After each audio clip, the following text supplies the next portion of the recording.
Sandra all the time is here with the cold hard truth. She's the ears and the eyes for me and you. Every day, everyone want to hear from Sandra. And every time on the air, she's getting better. Tell your sister, tell your brother, tell your mama, call Sandra in the morning and in the evening. He always calling Sandra. And when they start fighting, they calling Sandra.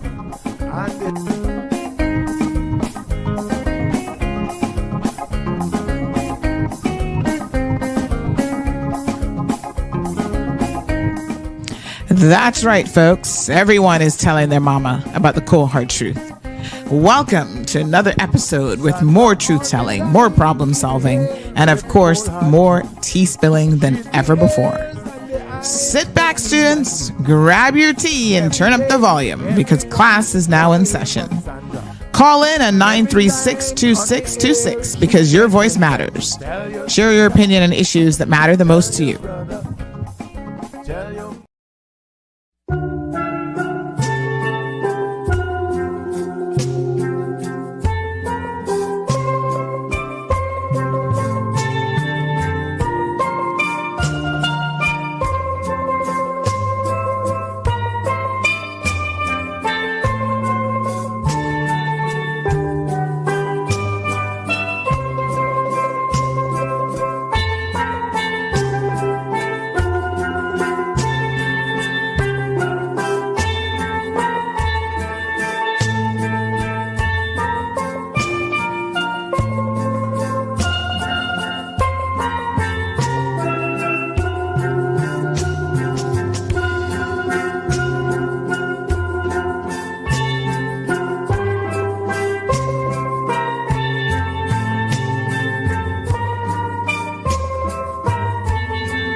Good morning, good folks. Happy Thursday. Well, it's another beautiful day in paradise. And here on the Cold Hard Truth, we are just chugging through the week, having a good one. Hope that you guys are all having a good week. Yesterday was a very, very interesting show, and I do have some further developments that we'll talk about a little bit later on in the program. We've got some guests scheduled to join us this morning. All right, everybody ready? It looks like I'm having a camera issue today. I don't know if my poor camera died or what's going on, honey child, but it ain't even turning on today. I know. I'm like, what a hot mess, honey child. So I unplugged it. I'm gonna try to plug it back in and see. Sometimes you just gotta unplug stuff and leave it for a while and then wait and see. Wait and see what happens. You know, you never know. So everybody good? Good morning to all of our Instagram listeners. Hope y'all are doing well. This is a relatively new camera, so I'm not too sure what might have happened to it, but yeah, it's not powering on at all this morning. My goodness. I don't know. Somebody a little gremlin came in and plugged something in the studio or what's going on. Anyway, we're not going to let that stop us. We actually do have access to several cameras, so we'll see if we can adjust the other one during the program. In the meantime, you guys will just have to get used to not seeing me for a bit. We have another pretty face that's here for you. Let's bring in Mr. Ellio Solomon. He'll keep y'all entertained. Hello, good morning, Ellio. Hey, good morning, Sandra. How are you? I'm good. First time on your show, so imagine that. Yeah. Wow. 4 years in, it's the first time I'm seeing you. Aww. I don't know what. Well, at least we saw each other over the Christmas, right? Oh yeah. I think I saw you enjoying some of the lights. Yes. But yeah, this is my first time. Pleasure to be chatting with you. Yeah, definitely. Welcome to the Cold Hard Truth. Mm-hmm. So, as usual, our listeners are here to hear what you have to say, and if they have any questions, 936-2626 is the telephone number, and we've got social media. They can send their comments and questions there as well. So, you're here to discuss the give me the name of your group now. Association of Cruise Tourism. It's Association for Cruise Tourism. Yes. ACT. Mm-hmm. And we're definitely trying to see if we can engage in this educational process about cruise tourism. Specifically, it was designed to be able to try to educate on the process of, whether the Cayman Islands wants to get cruise pairs or not. Whether we want to stay. So when did ACT get formed? Because this is a relatively new organization. Well, ACT was formed many years ago. I really don't have all of the history of it, but it was formed many years ago. And I think it was just a matter of several months ago, kind of just sort of renewing the paperwork, but it was an established organization that for quite some time. Yeah. Oh, okay. I didn't even know that. All right. Well, that's good to know. So, and what is the remit then of ACT? Because it seems like, they've just kind of got moving and they seem to be focused around this port issue, but is there something else that ACT is all about? Well, I think generally you could put it that ACT is about trying to help to advance cruise tourism in the country, educate people about cruise tourism, the benefits of it, being able to grow its membership and allow persons in order to help negotiate, for example, on behalf of the membership with the cruise ships or with the industry. So a very comprehensive organization when it's up and running. Okay. All right. Well, that, like I said, is good to know and good to understand. Thank you so much for that information. Yeah. So you want to talk about the cruise port. Has ACT taken a position on having a port in the Cayman Islands?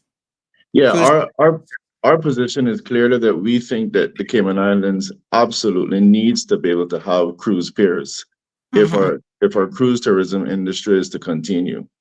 So if you look right now at all of the numbers will show that the Cayman Islands, insofar as cruise tourism, is declining. Just recently, Minister Bryan, Deputy Premier, actually released videos where he had done interviews with some of the cruise ship bosses, again showing that is as a result primarily of Genesis and the larger class ships that are being developed that strategically cannot support the tender process. So there is that. And of course, just even generally, even outside of tendering, I think anyone that really looks at the situation, Sandra, can see that we need to be able to provide a very good customer experience for the persons who are traveling here. And that's simply not the case right now. you recall back in, like, I think it was 2014, when we had a lot of traffic, if you like, up in the airport.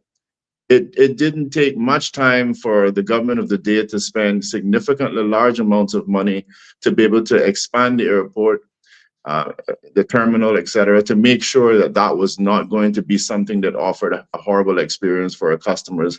I don't think it should be anything different at the cruise port. We have videos where we can show you where just one cruise ship is in and the line just snakes all over the road. Persons are standing, whether it's rain or sun, just to get back on a tender and to get onto the ship. And bear in mind that the exact same thing is happening when customers or visitors are trying to get off the ship and get on the island. So again, if you want to look at expenditures, I think on average, the cruise tourists spend about 3.8 hours in Cayman. If you could accommodate that process, make it a little bit more smooth line and expedite it, I think you could be getting 5 hours instead of 3.8. And that translates to a better customer experience and, of course, better for the Cayman Islands in terms of spend as well as persons involved in the industry. So there is a myriad of different reasons why we should be having cruise piers. And I know that some of the big resistance is arguments about the environment. And I can tell you that we just recently conducted a very comprehensive dive out there where the piers are supposed to go. And we want to be able to make sure these piers are going to be something that is environmentally friendly, it's sustainable. But I can assure the public that we can give them access to the video, want to encourage them to the meetings that we have so that they can see that that area has already been significantly damaged. Primarily what's down there is rocks, poor visibility. You'll recall that in 2014, one cruise ship alone destroyed 16,000 square feet of reef/coral. The anchor process is not good for the environment. I think most people will agree that a running ship with its thrusters on and an anchor potentially destroying rocks is not as environmentally friendly as having a ship parked quietly, nicely next to a pier. All right. Well, we're going to definitely have lots of questions here for you this morning. So again, good morning to everyone. 936-2626 is the telephone number. So we are possibly on the cusp of having a referendum. I mean, there's still a big question mark there, whether or not that will actually happen. And one of the referendum questions is in relation to whether or not Cayman wants this birthing facility. Right. One of the criticisms, I should say, is in relation to the fact that we simply don't have enough information about what this cruise port would look like. And so the question then is, has the ACT taken a position on what this, you said it's going to be environmentally friendly. So it sounds like you have some idea of how it's going to be designed and what it's going to look like. Can you share some of those details with us and exactly where this cruise port is going to be placed? Oh, sure. I mean, let me first of all say that insofar, you're correct. Insofar as the referendum itself, the deputy premier, the present government was bringing that referendum with a very broad question. And I think as far as it goes, I think that's a pretty reasonable approach. And one of the examples that I've been giving, for the want of a better one, is that if you have a church congregation, this is where you're potentially having the council of that church getting up and saying, folks, the congregation seems to be growing. Do we think we need a bus?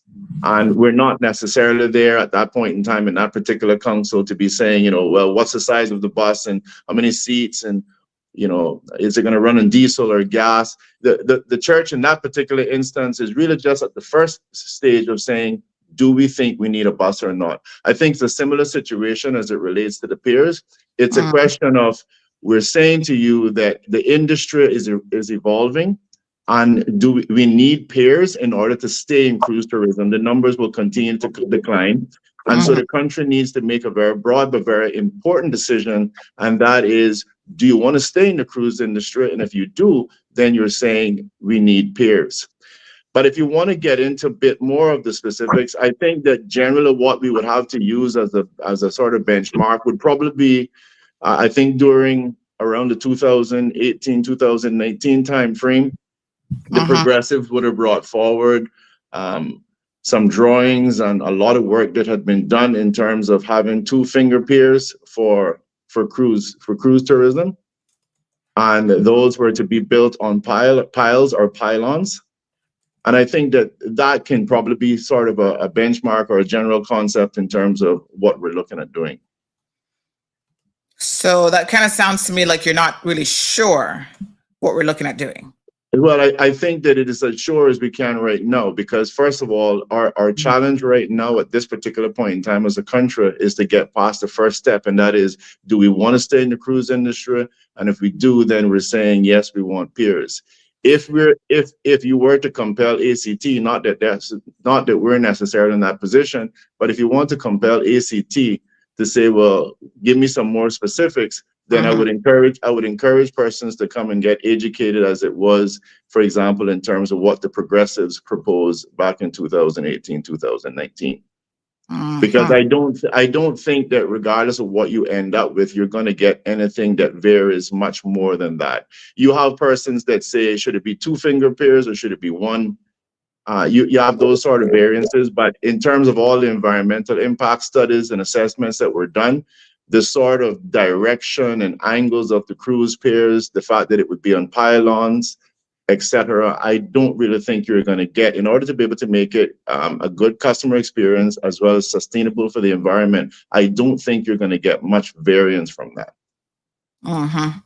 All right, we have lots of comments already coming in this morning. And so I'm just trying to understand. So you feel like the relevant question to the people of the Cayman Islands is whether or not you want cruise tourism as opposed to whether or not you want the cruise berthing facility. No, I'm saying that in essence, that question is the broad question. The present question is, do you want cruise berthing facility or not?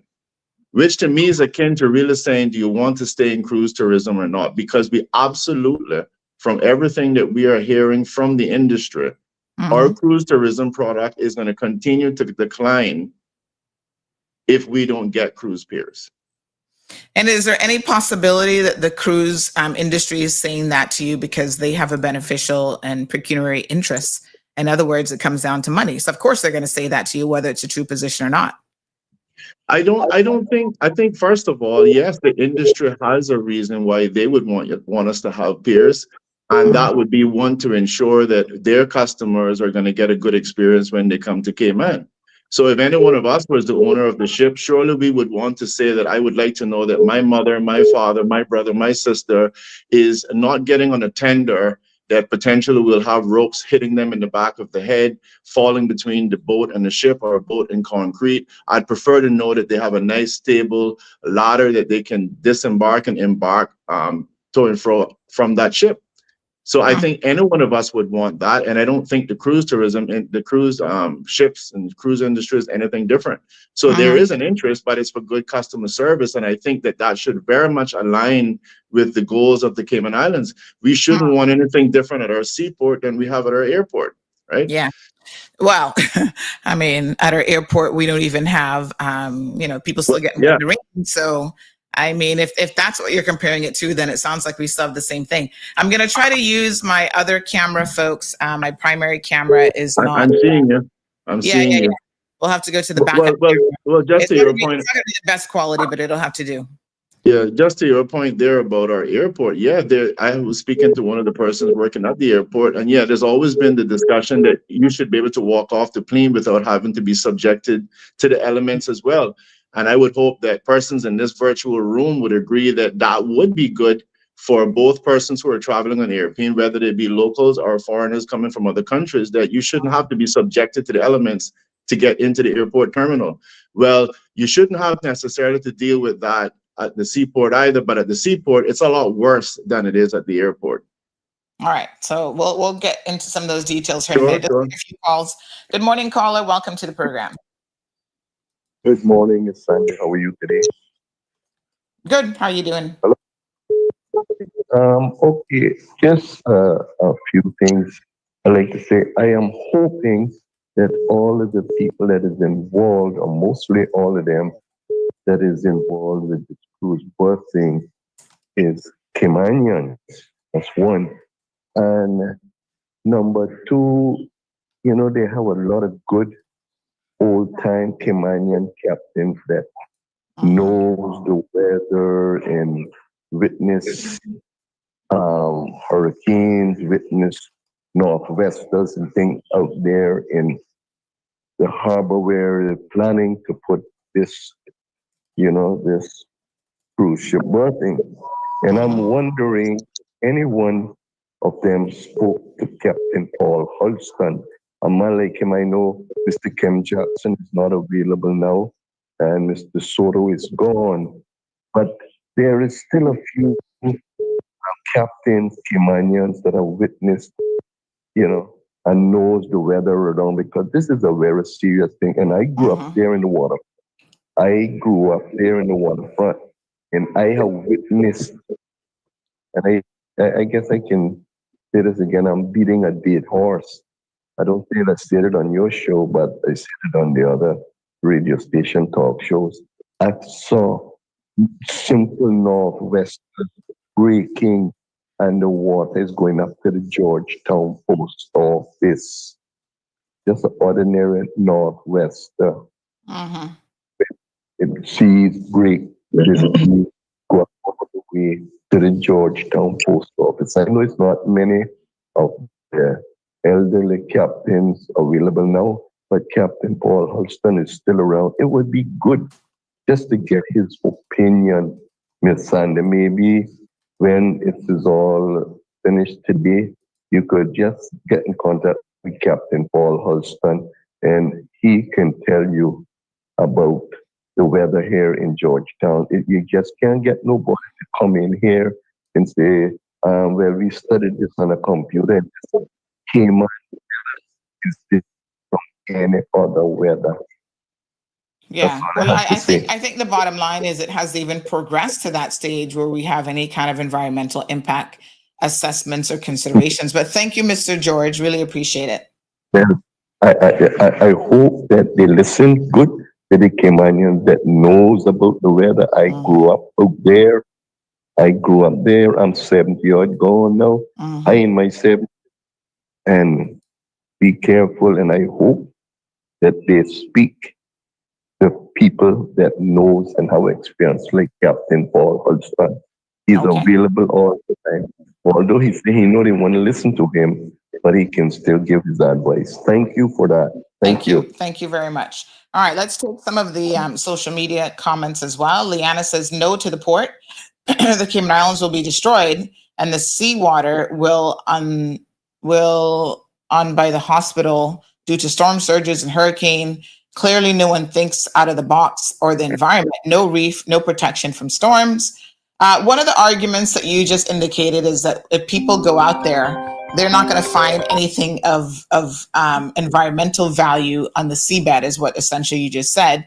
But Ellio, there's a much bigger question around the environment here. And that question is, I mean, I don't know what's at the seabed exactly where these pilings might go, but there is putting in a cruise berthing facility will have a sort of further impact, not just right at that location, but it could very well change the way that the wave in the ocean, operates. We see 7 Mile Beach already being negatively impacted by a variety of different forces. It could also have an impact further down on what's left of technically 5.5 Mile Beach. But what are your when someone says that to you, what's your response to that? That it's not just. I think that's an excellent question, and it is one of the things that many persons have had concern about for years. So I'm glad that you raise it. First of all, it is unfortunate that the country is seeing the damage to the 7 Mile Beach that it's experiencing right now. But one thing I'm happy about is that it has happened before, and the piers have been constructed, or I'm pretty sure the piers would have got the blame for that. So if you actually look at the situation, just to address the other caller and encapsulate his comments into some of yours, I think when you actually look at what the experts have done in terms of how they angle the piers in that sort of northwesterly direction, it is because extensive work has been done, time and money has been spent to ensure that they're tracking how the waves are going to flow and to minimize any damage that's going to be done. If, for example, you look at the cargo pier right now runs a little bit more east to west, and in the past we've seen damage done to that. Whereas these other ones will be running in a more northwesterly direction that allows the waves to flow along with the piers as opposed to going against it. And just to comment on his issue about Captain Paul Hurlston, I had extensive discussions with Captain Paul Hurlston many years ago. One of the things that he was proposing was that the piers be constructed in Red Bay. And I can assure you, we did all the math on that, and it was large amounts of dredging that would have to take place in Red Bay, not to mention other environmental damage that would happen. And additional to that would be just the logistics in terms of traffic flow, and you'd almost be trying to recreate town in Red Bay. I don't think that that's a feasible proposal. But in terms of your specifics about the flow, the pylons are no different. And I want to, and again, this is a crude example, but if you go look at some of these little piers in Frank Sound, you got one up there by CUC, you'll see the little columns of pipes with cement, which is what the pier rests on. So pylons are going to be much more aesthetic pleasing in terms of what's going to be constructed at our port in town, but it's the same thing. It allows the water and the sand to flow properly. It does minimal disturbance in terms of that flow of the water as well as any sand. And in addition to that, it is also environmentally friendly. And if you look at some of the other Caribbean territories, you'll see that pristine coral is growing on those piles as well. And just to touch on your comment about what I said that's down there, it's not to diminish that clearly nature exists there. What I want to remove from the person's mind is that, at least when I used to hear about the environmental damage, Sandra, I used to always think that down there had, beautiful coral and that we were going to be damaging that. So it was an eye-opener for me when we actually engaged in the process of having people dive specifically where these piers are going to be built and seeing that none of that existed. If there's anything such as a oceanic ghost town, well, that's where it is downtown. All right. Just a quick announcement. Philip Adrian Ebanks, your debit card has been found. So if you can reach out to us, preferably on WhatsApp, we can give you the contact details of the person who's found your card. Again, at Philip Adrian Ebanks. Anybody know him? I'm sure he's from West Bay. The card was found in West Bay. Philip Adrian Ebanks, please contact us. Your bank card has been found. All right, we've got two callers on the line. The first caller beginning with 917. Please go ahead with your question or comment. Morning. Morning. I have several questions, so maybe I'll just stick to one or two. I'll just try to keep it brief. One, what do you say to our stayover tourists, right?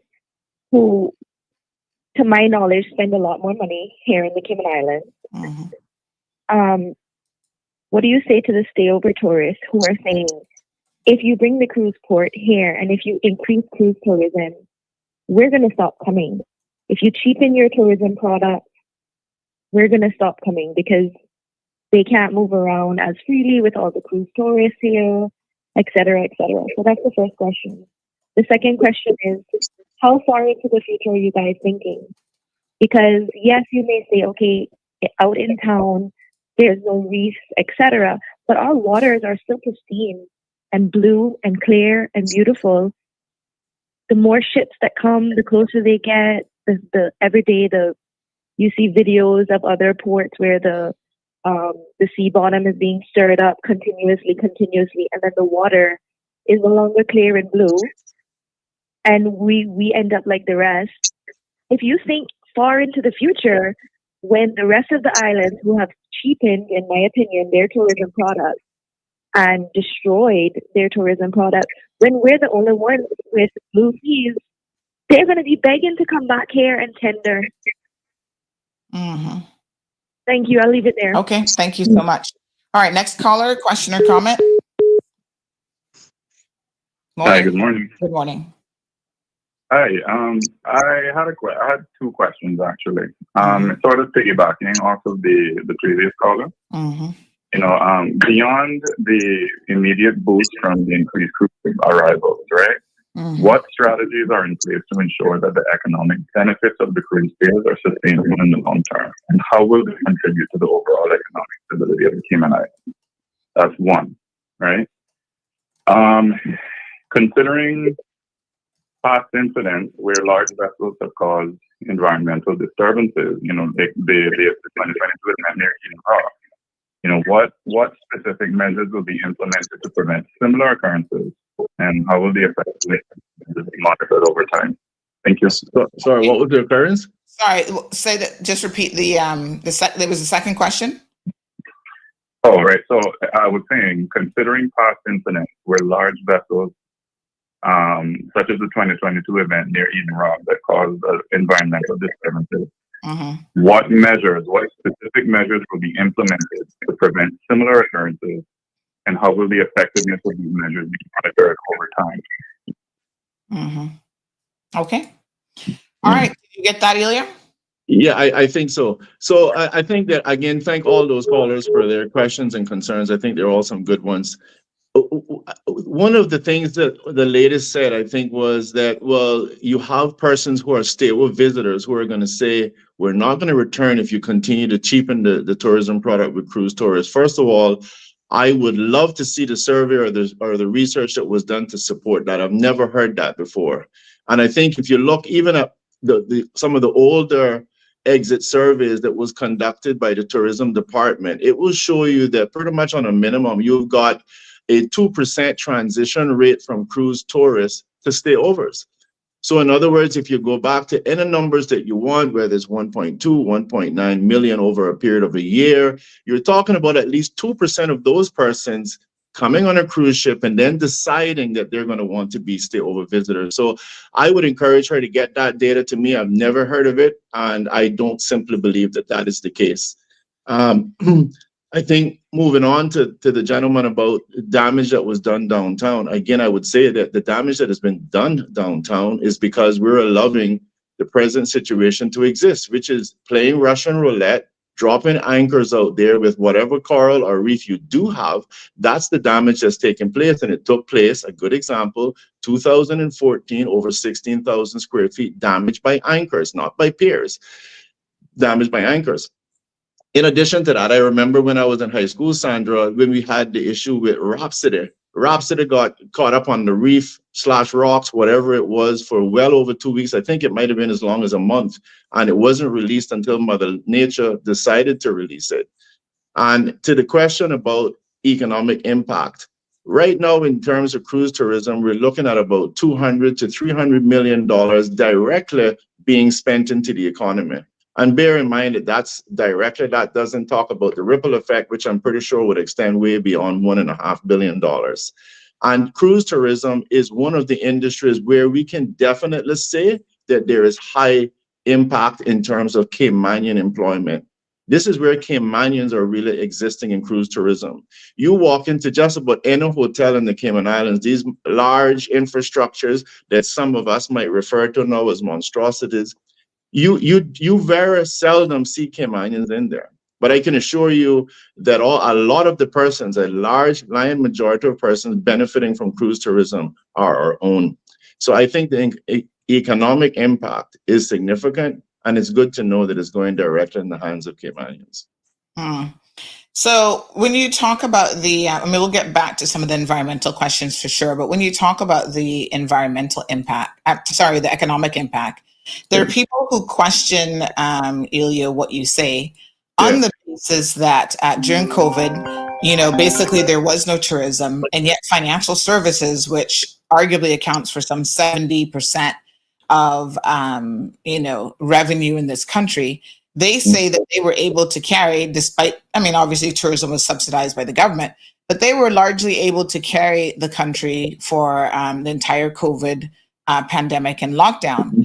So despite some 35.5% of cruise tourism being focused and centered in the Caribbean, there's a lot of questions around what sort of value are Caribbean countries getting from this. And some people make the argument that they can point to specific locations where they've taken the environmental risk, they've taken the financial risk and spent the money in putting cruise berthing facility, and the numbers have not increased or reflected in any meaningful way, including the dollar amount that people are spending. So it becomes, you've got all these sardines packed in the tin, and how much is too much? There's a question I see on the stream, and we do have a caller as well, that asked about, how much can Georgetown even sustain? You're talking about, we want to attract these mega ships that have, 9,000, 10,000 persons per ship. But yet the infrastructure in Georgetown can't accommodate those individuals. So how do you respond to the infrastructure in Georgetown? Question number one. And number two, when you look at what other countries around the region have actually built cruise berthing facilities and haven't received any financial benefit from that, how do you juxtapose that? I think you're raising some good points, and for the persons that you might be echoing for, my response to them would be to say that you're absolutely right in terms of the significant impact and benefit that financial services does for Cayman Islands. I mean, when I was in government, I think it was something like 80% in terms of contribution with coercive revenues. And if you look at that, yes, during COVID, we pretty much got no stayover visitors. We got no cruise tourism. Financial services carried the day, and we survived. And I think that is a good testament for financial services, but it shouldn't cause any one of us to infer that we should stop stayover visitors or that we should stop cruise tourism. It shouldn't cause us to do that. Many families can survive on the salaries of just a mom and or the dad, but I think we can all agree that it works a lot better with the contribution of both. So I don't think it's anything different with our cruise tourism. So insofar as cruise tourism and having impact in what it's doing in the other Caribbean countries, I think it's important to understand that we're not trying to say we should build piers so that we can just go ahead and attract these mega ships. It is a case that the mega ships are evolving, that the industry is evolving. The small ships are going to go away, and they're being replaced by larger ones which strategically cannot accommodate the tendering, right? So it is a matter that you have to evolve. In terms of the numbers, I completely agree with you. You don't want to have an oversaturation of the market, whether it be cruise tourism or whether it be stayovers. There needs to be a balance. And simply because you're going to have large ships doesn't mean that the government cannot set that number, that's 12,000 or whatever it is per day, that's comfortable for the environment. Just having larger ships does not remove that. Yeah. All right, let's take some more questions. Sorry, just one more thing. Just to your point, all of the other territories are showing a positive increase in terms of the amount of time that cruise tourists are spending in their area, the amount of spend that's actually taking place, and their overall numbers have gone up, those who have cruise piers. Cayman is showing just the opposite. And you're going to be giving us some specifics on those this morning, right? I don't have all the numbers, but I'm pretty sure I can recount a couple off the top of my head. Yeah. Yeah, we want to make sure we can verify those, Ellio. All right, 917. Yeah, absolutely. Good morning. Did you say 917? Yes, ma'am. So I just had a quick comment in response to my question earlier about, stayover tourists possibly saying that, if our tourism product is cheapened, which I believe that will getting a port and bending to these cruise ships and these big companies is going to cheapen our product eventually. And I don't have any data to support that. First of all, data and statistics, we all know can be skewed. And how do you get data and statistics, right? Someone has to pay someone to go out and get that information. No one is paying someone to go and ask the stayover tourists, hey, what is your opinion about the cruise port? No, the cruise lines are paying people to go out and get the data that supports their argument. But there aren't people that are paying and asking. And as I have a little free time, maybe I might just go out with my camera and interview a few stayover tourists and see what they see. Okay. Like you have to get statistics and data from somewhere, right? Somebody's paying for it. the cruise ports are paying for it because the cruise lines are paying for these data collection because they're the ones that are going to benefit the Caymanian people. I'm not saying that we won't benefit at all, but I'm saying that what is going to happen, the cheapening of our product and the So sorry, specifically, where are the numbers for the stayovers that are saying that they will leave if the cruise tourism continues? I didn't hear you. Sorry, I was still talking. I didn't hear what you said. I'm just saying, where is the numbers that you mentioned in terms of survey or whatever else it is, where our stayover visitors are saying that they're going to leave if our cruise tourism continues? No, I'm saying that that's just based on a few people that I've spoken to. I'm saying there are no numbers because there's cruise lines that are going to pay for that data.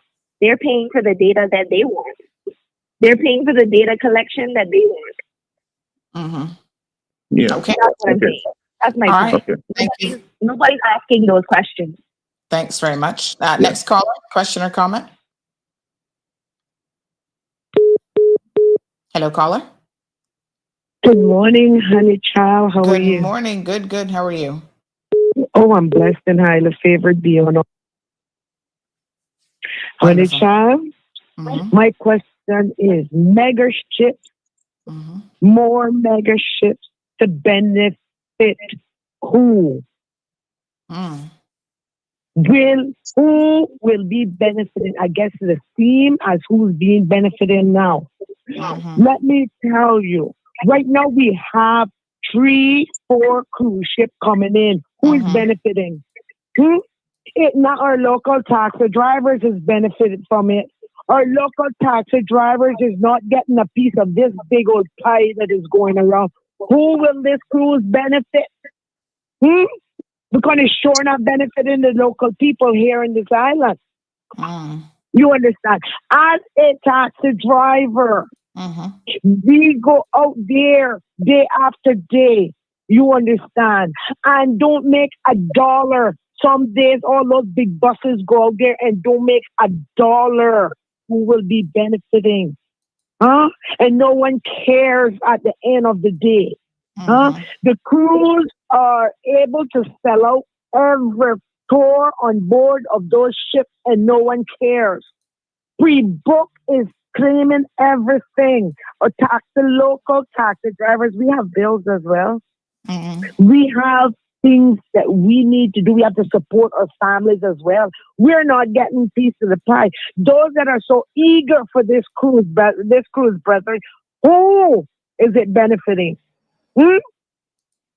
Have anyone ever held a meeting with the local taxi drivers to hear how they have been hurting? And it's not the matter of because we don't have a dock.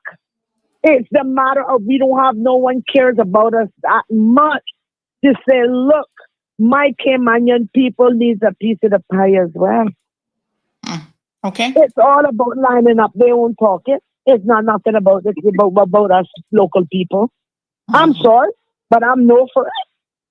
I am no for it, and especially out there in Georgetown, where, as Mr. Shalet said, I personally walk the street in Hurricane Ivan and see the water, the breaking up against our post office. Look at the big old boulders and stuff that was coming out of that sea.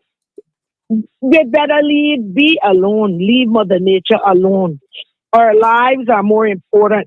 The people of the Cayman Islands' lives is more important than dredging out there or ships or all of the Cali and all of those that are out there.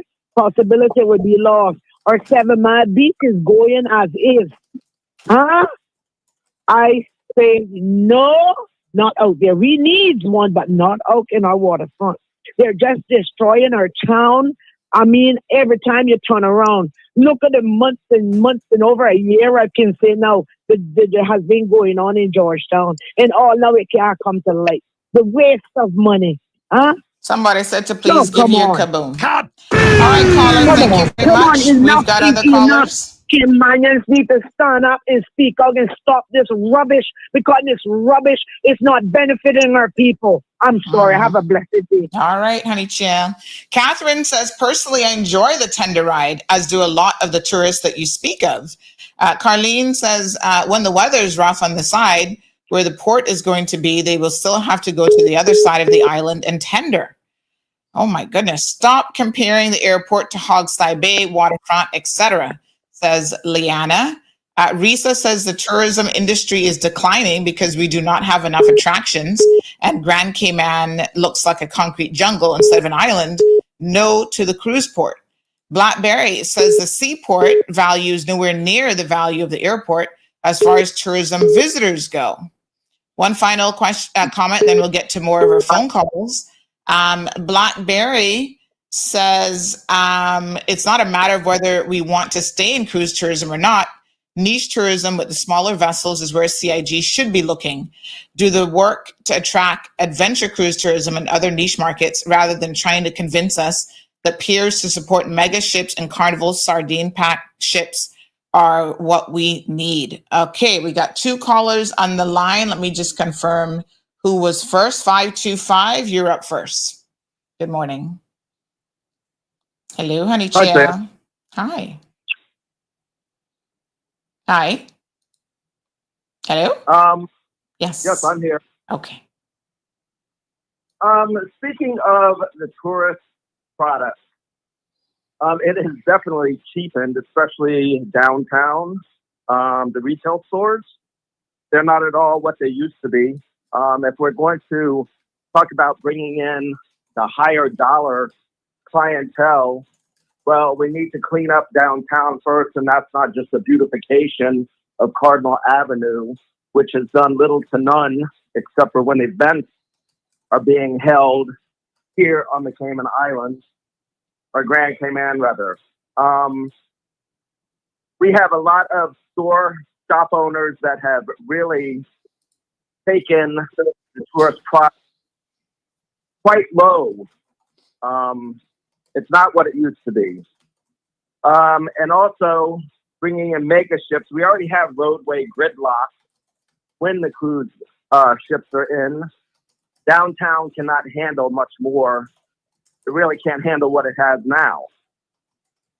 And as far as the tourist experience, as far as I'm concerned, if you want to go to an island, you want to deal with island people.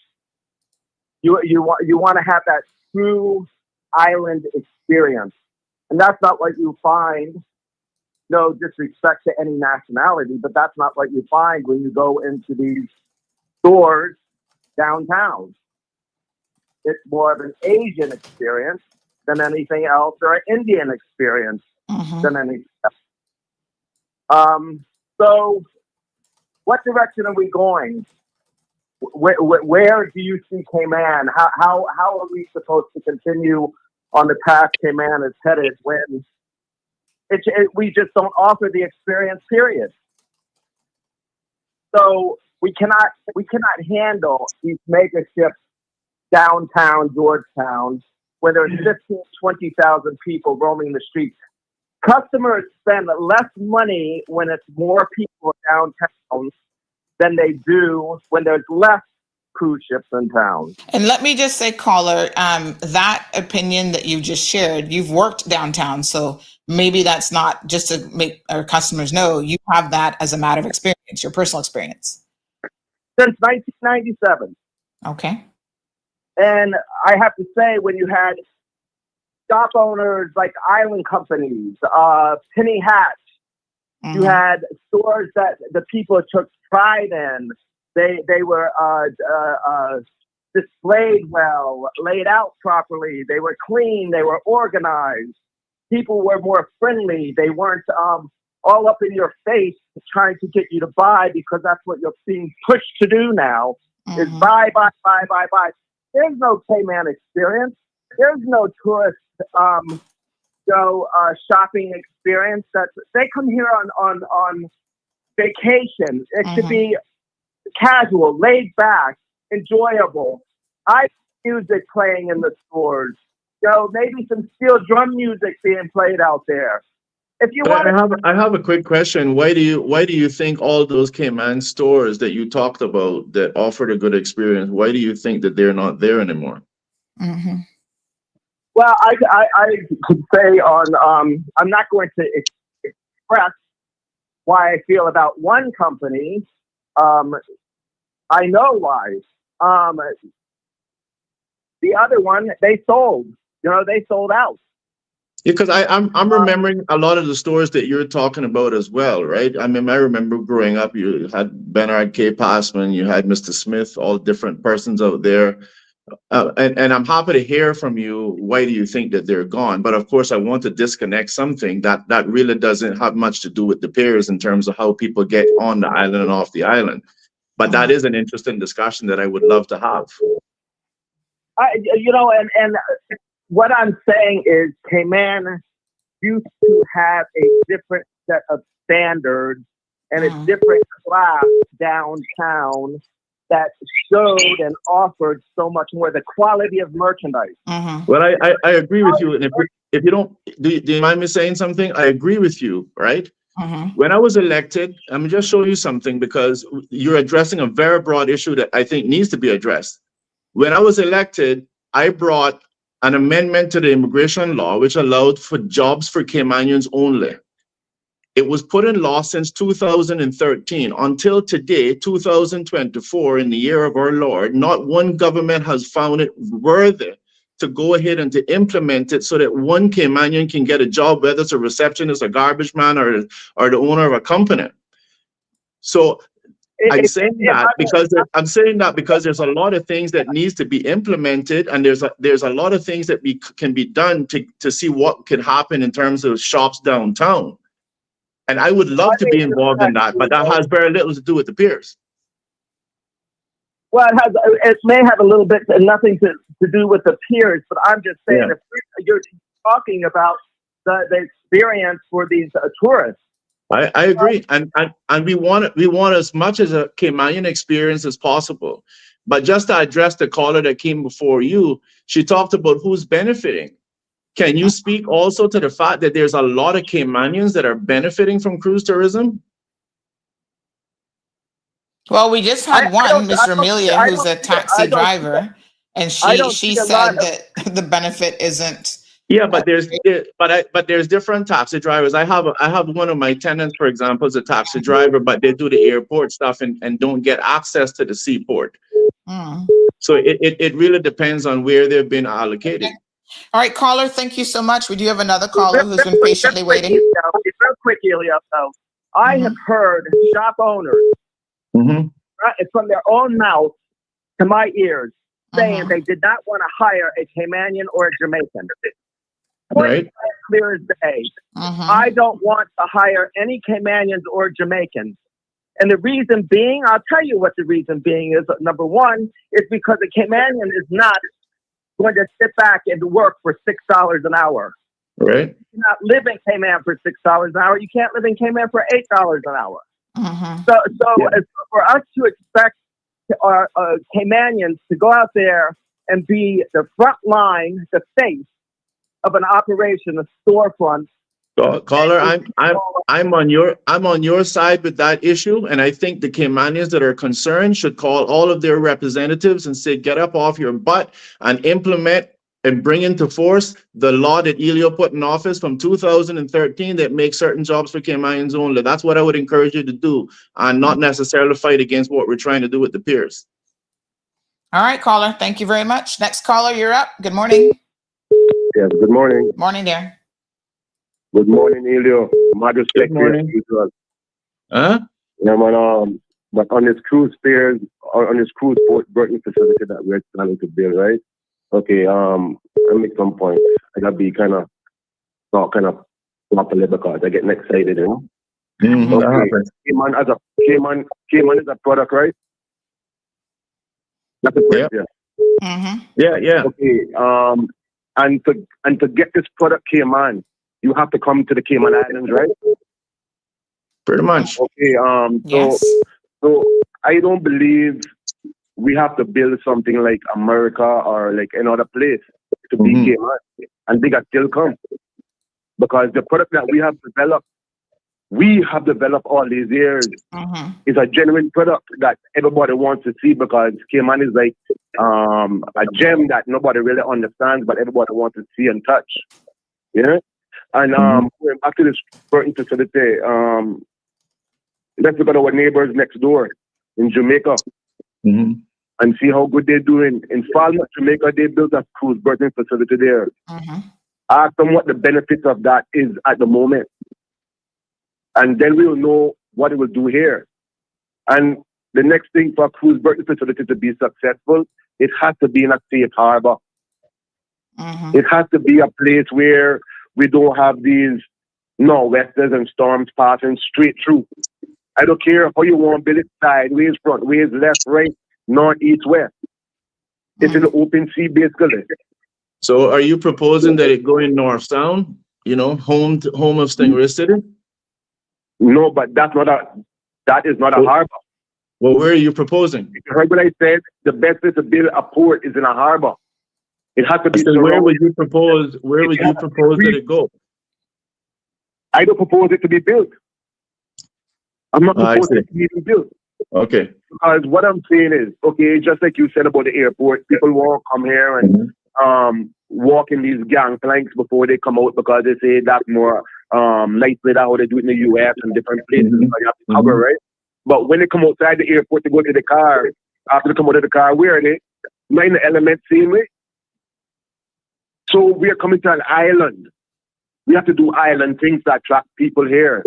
We can't do like everybody else. You can't go to like the gentleman before, say in town, all you see is Asian and Paula, if I could have a dialogue with you, I think that we're very willy-nilly when it comes to that, because you're saying, for example, that we should have a unique experience. Do you realize, let's just even look at design.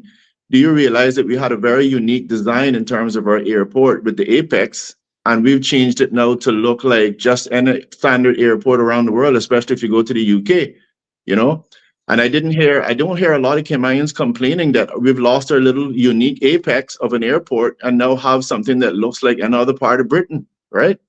So my voice I think Caymanians did complain about that, but maybe nobody listened. I'm one of them who complains. Oh, okay.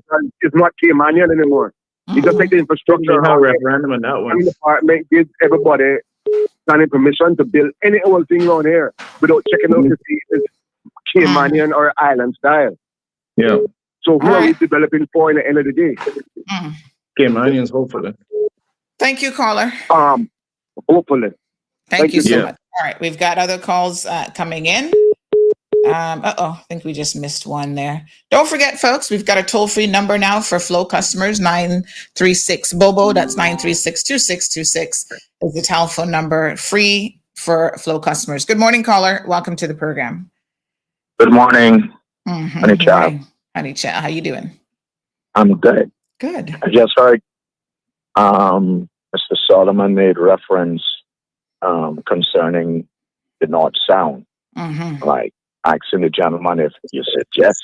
I don't know, being sarcastic or what, but I think honestly that the North Sound is the best place to put it, and it would not affect Stingray City. The North Sound is a very, very huge place, and the reason I'm saying that is because Caymanians did a study, not imported study, head up by Mr. Bobby Soto many years ago, and Peter Milburn and the likes, and they mapped the North Sound floor bed, seabed, with little flags, and studied it for years, and came up with the idea that the North Sound closest to I think COC in that area would have been the best place for the dock. I still got the plan that Captain Charles took to Parliament, not Parliament, but Legislative Assembly, and it was debated, but it didn't get enough support. I think Ezra spearheaded the opposition against it, and Captain Charles made a statement and said, "I might not approve it today, but this will rise it ugly head again. And if a government get in, then the same thing. We got to build a port, and we import people to do studies, and we still haven't built a port. If we had spent all the money that we spent on doing studies, we would have a port today. But I still think that Captain Charles' idea of putting it in the North Sound was the perfect place. And don't tell me anything about the North Sound being a secret ground, because I visit the dump. I take my garbage to the dump once a week at least, sometimes twice. And I got photos of black oil seeping out of the dump, the Mount Trashmore as it's called, going into the, and I think CUC are pumping hot water also into it. So don't talk to me about the North Sound being in a secret ground anymore. Okay, and long ago it was deep water. Now it's very shallow, and the water is very hot. We need to dredge it up. We need to put the dock in the North Sound, not up in breakers.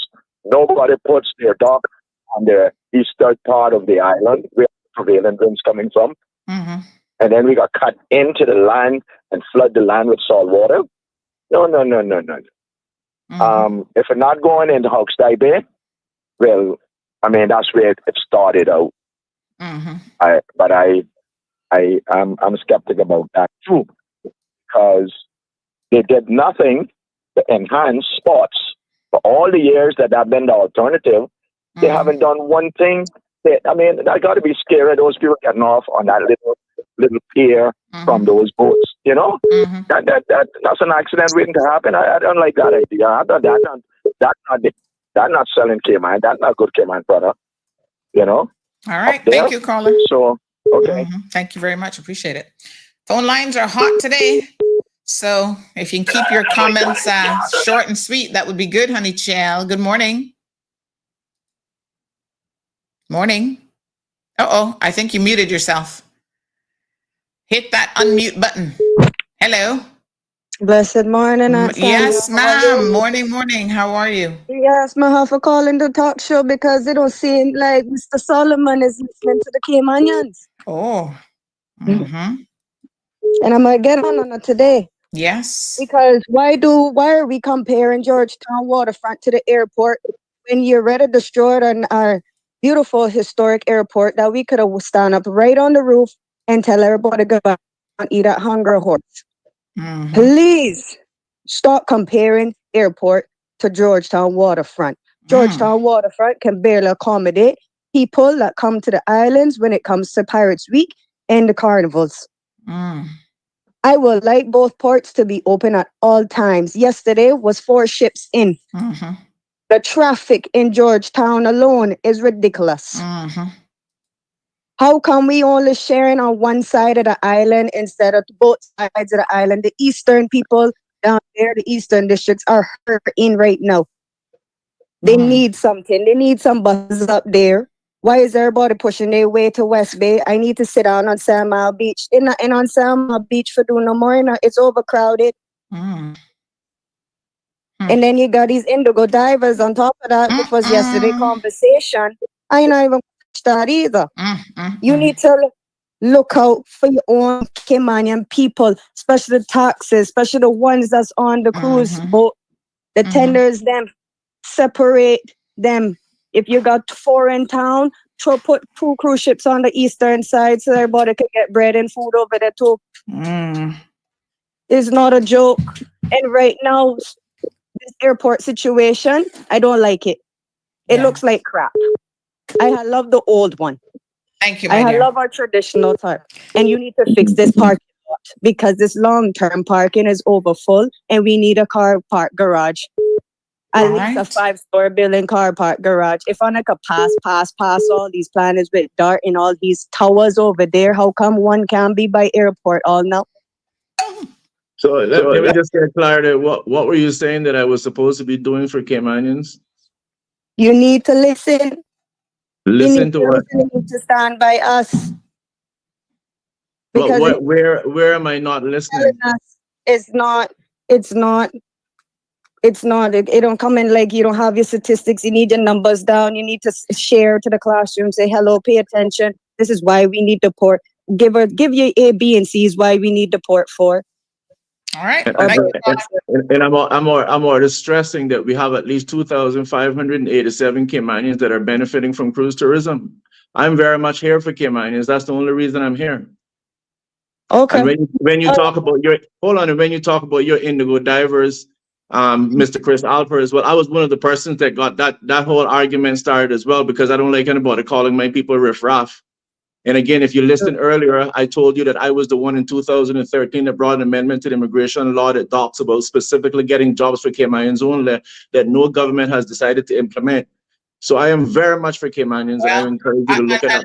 Unfortunately, Ellio, the definition of Caymanians now has been broadened significantly. So well, that too, but either way, however she wants to define it. Yeah. Well, it's how the law defines it that should matter, right? Yeah. So unless you're about to change how the law defines it, every taxi driver that's out there trying to cut that pie into 50 million pieces is a Caymanian. I'm just saying. Whether they speak like one or not, or whether they just come off the plane and jumped on some woman for marriage of convenience, they're still legal. What you have with that is you have Caymanian ownership in terms of what is required in terms of having taxi license, but they also get other nationalities to drive, but there's Caymanian ownership. All right, honey child, thank you for those comments. Next caller, good morning and welcome to the program. Hello. Good morning. Hi, Sandra? Yes, you are live and direct. Oh, awesome. Yes. Hi, Ellio. Hi, Sandra. Hi, morning. Hello. This is Mark Miller. How are you? Good. I think who you guys need to have on our show is my father. He's been in the cruise ship business for over 35 years. Mm-hmm. Yeah. I have an experience with it myself. Mm-hmm. I work on the tenders. So, yeah, we need the tenders now. Not the tender. We need the cruise ship doctor.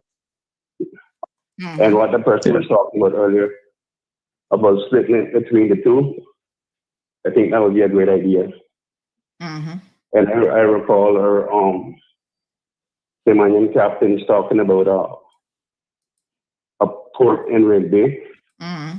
I think that would be something to consider as well. So that's my 2 cents. Thank you so much, my dear. All right, thanks. I'll keep sending some messages on Instagram. Thanks. Yes, sir. Thank you. All right, we have some WhatsApp comments. Let's squeeze some of these in. Social media comments. Dylan says, give the Indigo doc. Give them the Indigo dock to park at. Oh, Dylan, my goodness. All right. Tartarian says Grand Cayman by nature does not have ancient ruins for visitors to see, and visitors do not want to shop. They can do that back home. Deanna says, I feel like he's refusing to listen to how Cayman feels about the birthing facility. By the way, there's a poll up on your screen, folks. Please participate. I've also shared the links. And there's one in the WhatsApp channel as well. But if we can get people voting on this one so that we can see all the numbers, that would be fantastic. Moya says the pier should be tabled until they give us an economic impact assessment from other Caribbean countries and compare the data to Cayman and other countries without piers. And so one of the questions, Ellio, that people have, and I'm now looking at an article at the Caribbean Tourism Organization's website. And when they reviewed, the numbers, it says here, this is March of 2024, so a few months out. But according to this article, it says Caribbean tourism experiencing strong growth in 2023. Recovery is to continue in 2024. So there was an estimated 14.3% increase in international stayover arrivals in the region. So that's for stayover. And there is this continuing question about stayover versus cruise tourists and who spends more, who gets more value as well in terms of a better experience.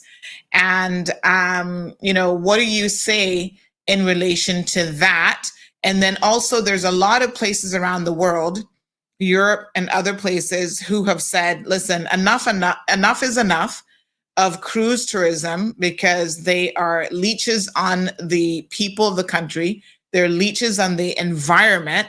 And there are actually some countries now who are refusing to take any of these mega ships, whether they can accommodate them or not, they're saying it is just not worth the negative impact that it has on their environment. And I don't necessarily mean the pilings in the ground. I'm saying the overall impact that they have given the tourism numbers. So what do you say about those two things? Well, if I go on the first question, I think that, again, I want to stress that the numbers will show, and this again is from our government department, the Economic and Statistics Office, that there's a overwhelmingly large number of Caymanians that are benefiting from cruise tourism. And I'm going to underscore Caymanians. So when persons are going to suggest that if you're standing up for cruise pairs and cruise tourism, that you're not standing up for Caymanians, they're absolutely false. And bear in mind that all of those persons, and they're individuals right now, and let me stress this, there are some persons, there was a story that was written just the other day by The Compass, and the author was Simon Boxall, who talked about one Caymanian alone, who talked about his experience, the fact that he was into drugs, his life was wasted. This individual right now has a very, very successful business with buses, etc.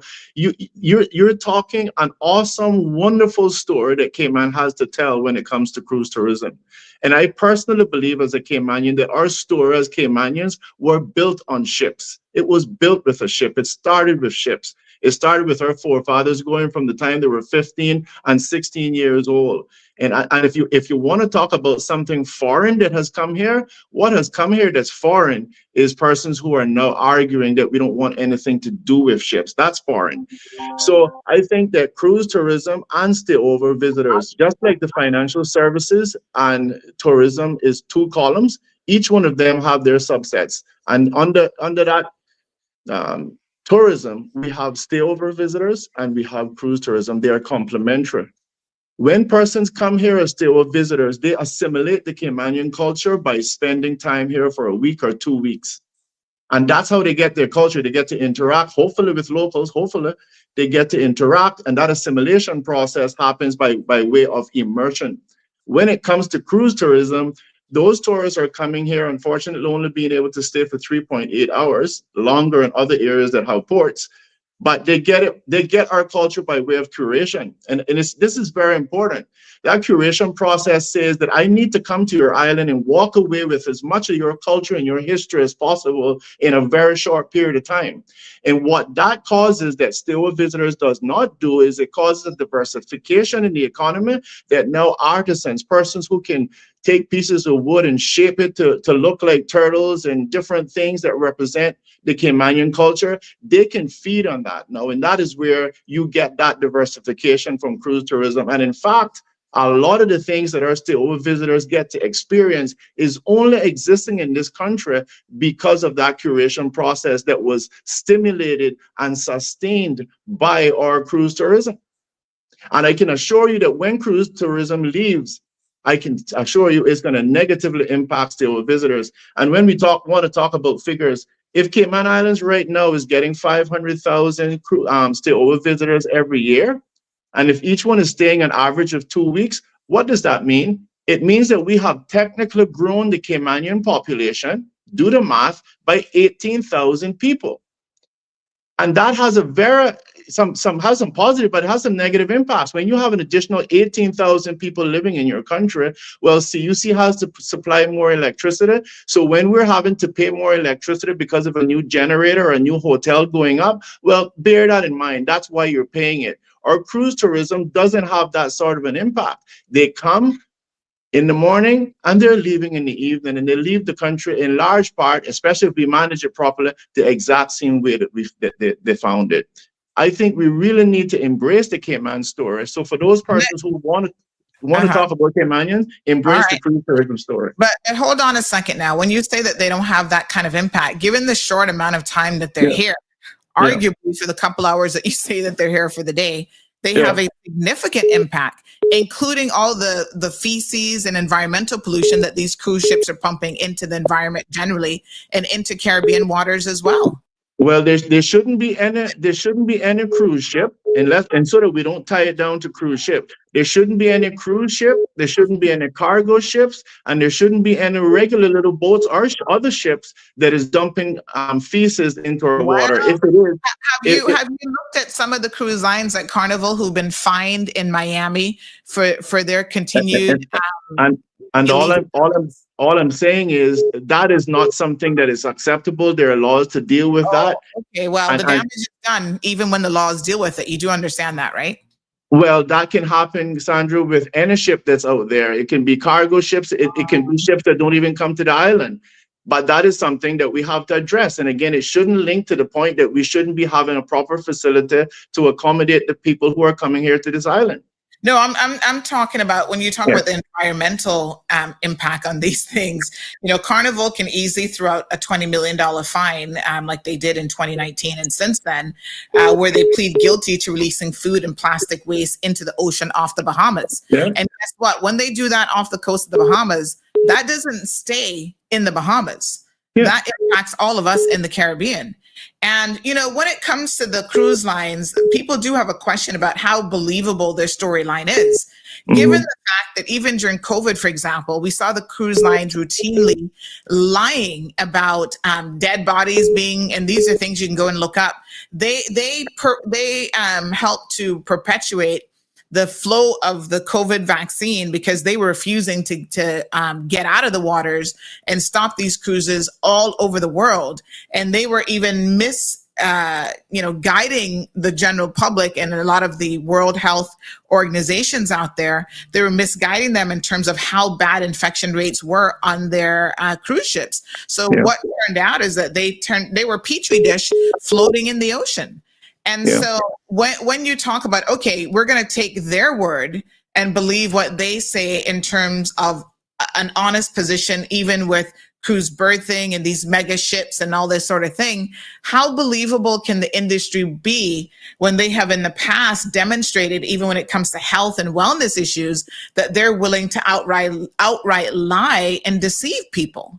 I think that what you're saying has merit because there's a lot of organizations, institutions, and businesses that are lying. And I think that happens worldwide and it's unacceptable. And at any point in time, the Cayman Islands should be putting in place legislation that adequately deals with any one of those problems in order to mitigate the risk of damage to this particular country.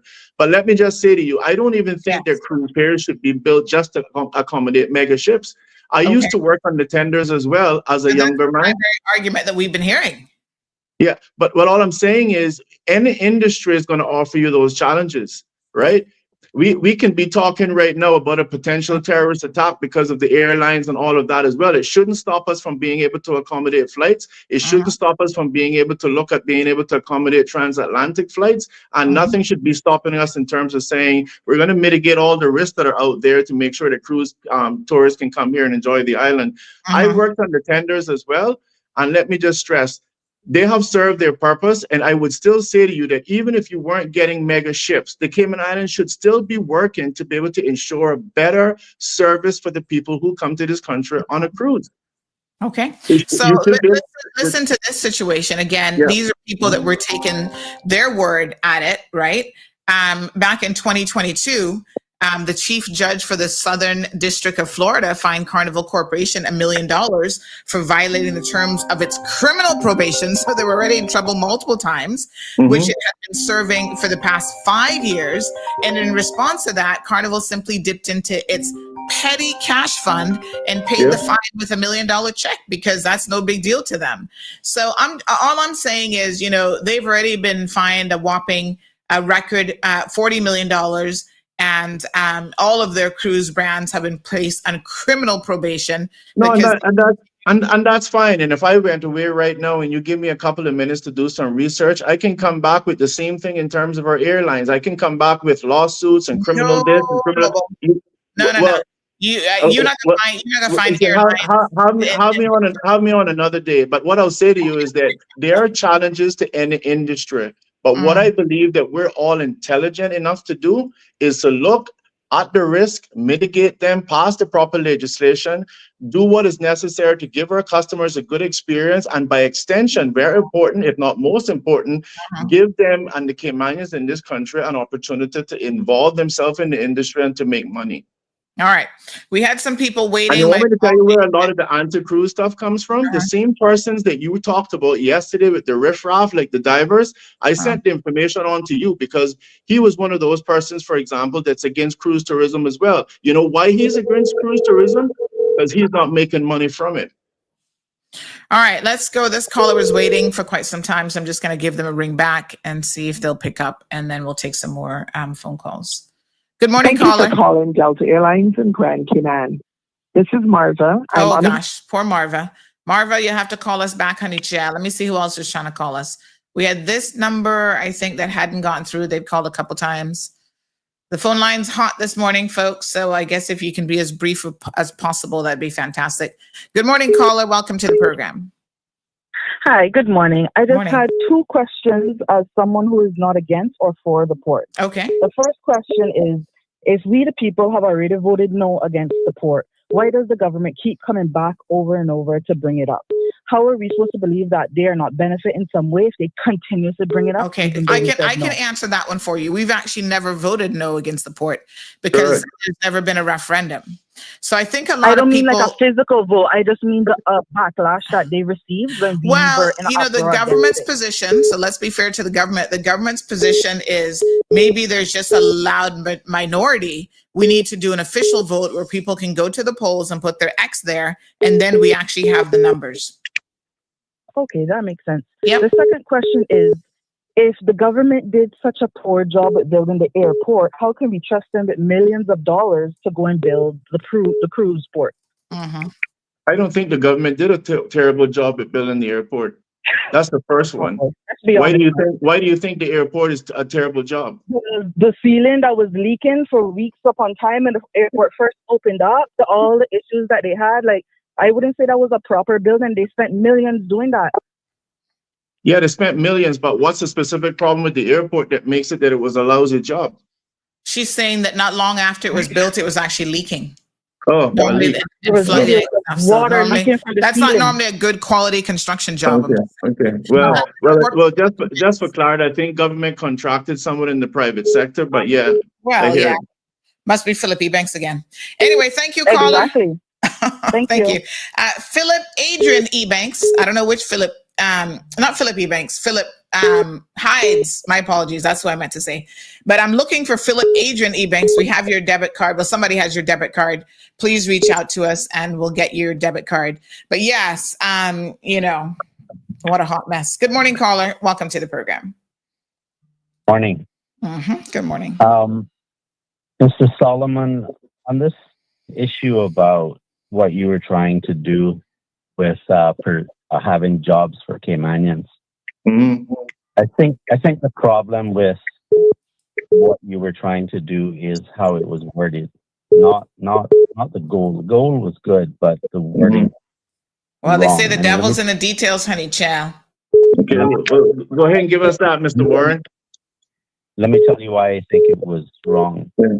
What you're saying was that certain jobs were for Caymanians, which implies that other jobs may not be for Caymanians. Yeah, all jobs should be for qualified Caymanians.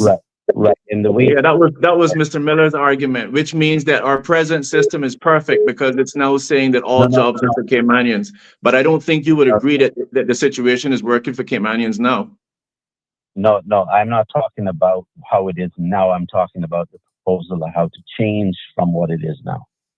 And I'm saying that what the wording should have been is that all jobs are for Caymanians and certain positions are not available to work permit holders, because the default should always be that the jobs are for Caymanians and the exceptions are in relation to the work permit.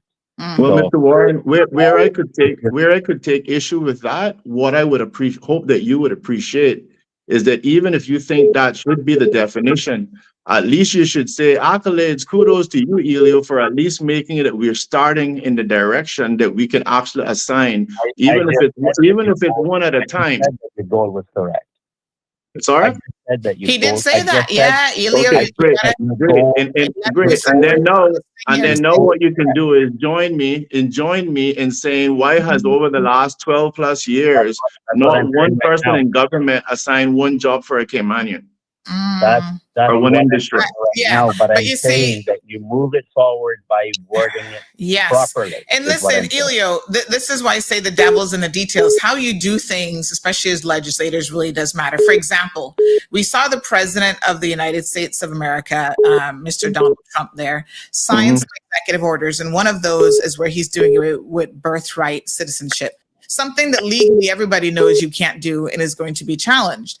So do you pander to your audience by saying, oh, we've got a solution for you, we're going to do this, when that solution for, logistical, legal, and other reasons isn't a viable and workable solution, versus sitting down and figuring out and putting your head together on what actually works? No, well first of all, what like what this executive order does, and everybody's like, oh yeah, Donald Trump, go. I hear you. Stupid. Well, It's what stupid. And this is we have, what I brought in 2000 to a thought, and it doesn't flow it through in terms of how this would actually be executed. What is the point of saying, let's do this if it can't work? I hear you. And what I'm going to say is what I did in 2013, it works. And let me give you an example of where it works. We have assigned members of parliament as a job for Caymanians only. Before we left office, we made it that notary publics is a job for Caymanians only. And any government and governments afterwards could have continued. What was that last one? Sorry? Notary publics. But that's a job? I mean, Well, anybody it's a job and an opportunity to make good money, especially during COVID. And you say that only Caymanians can be notaries? You're supposed to be a Caymanian to be a notary. Yeah. So all that really has to happen, well, we can check it out. But what's supposed to happen is you're just supposed to have your legislators. You're supposed to have your legislators going ahead and putting jobs down as jobs for Caymanians only. So where I appreciate Mr. Warren's specifics on the lines, I think it's a good step in the right direction. It just hasn't been employed. All right, thank you, sir. Well, yes, I have another unrelated to that. Mr. Berkeley Bush many years ago was one of the significant figures in developing what we now call the port out there, and he received a lot of significant resistance to the idea of expanding the port. And I think that just because somebody might feel uncomfortable about something, I think we need to really think carefully about what we're saying, because if we build a port, it will have consequences. And if we don't build a port, it is going to have consequences, significant consequences. And they're going to be life changing, not just because it's the port, but anything you do will have significant financial impact. And the Cayman Islands right now are with our budget, that would have to be significantly curtailed depending on the things we want to do. And what I hear when I listen to the conversation about environment, what I hear is one side of the argument talking about the environment that excludes humans from the definition. But to me, we humans are a part of the environment. So it's not what humans need versus the environment. It's what we need in the environment. Yeah. And I think that we need to think more carefully about the consequences. And I like the fact that this conversation is happening the way it is. And I think that we should have more of this, because what has been happening is in the past, each side has been throwing out, just snippets of positions, but we really need to have a significant and we've been asking for dialogue roundtable discussion for a long time. So big shout out to ACT who continued to reach out to us to say, hey, we'll come on. Have more of that. Yes, thank you so much, Denny. Appreciate it. So, Mr. Ellio, I'm going to put you to task on something here. You said that notary publics is for Caymanian only. And as a notary, I had to quickly look this up. I'm going to point to section 3A of the Notaries Public Act 2023 revision. And as you can see, section 3, which is the eligibility for appointment as a notary, says that a Caymanian or permanent resident, and I'm sure as a former legislator, you'll appreciate what that definition means, who has been employed in a management position, and then it goes on to give other criteria.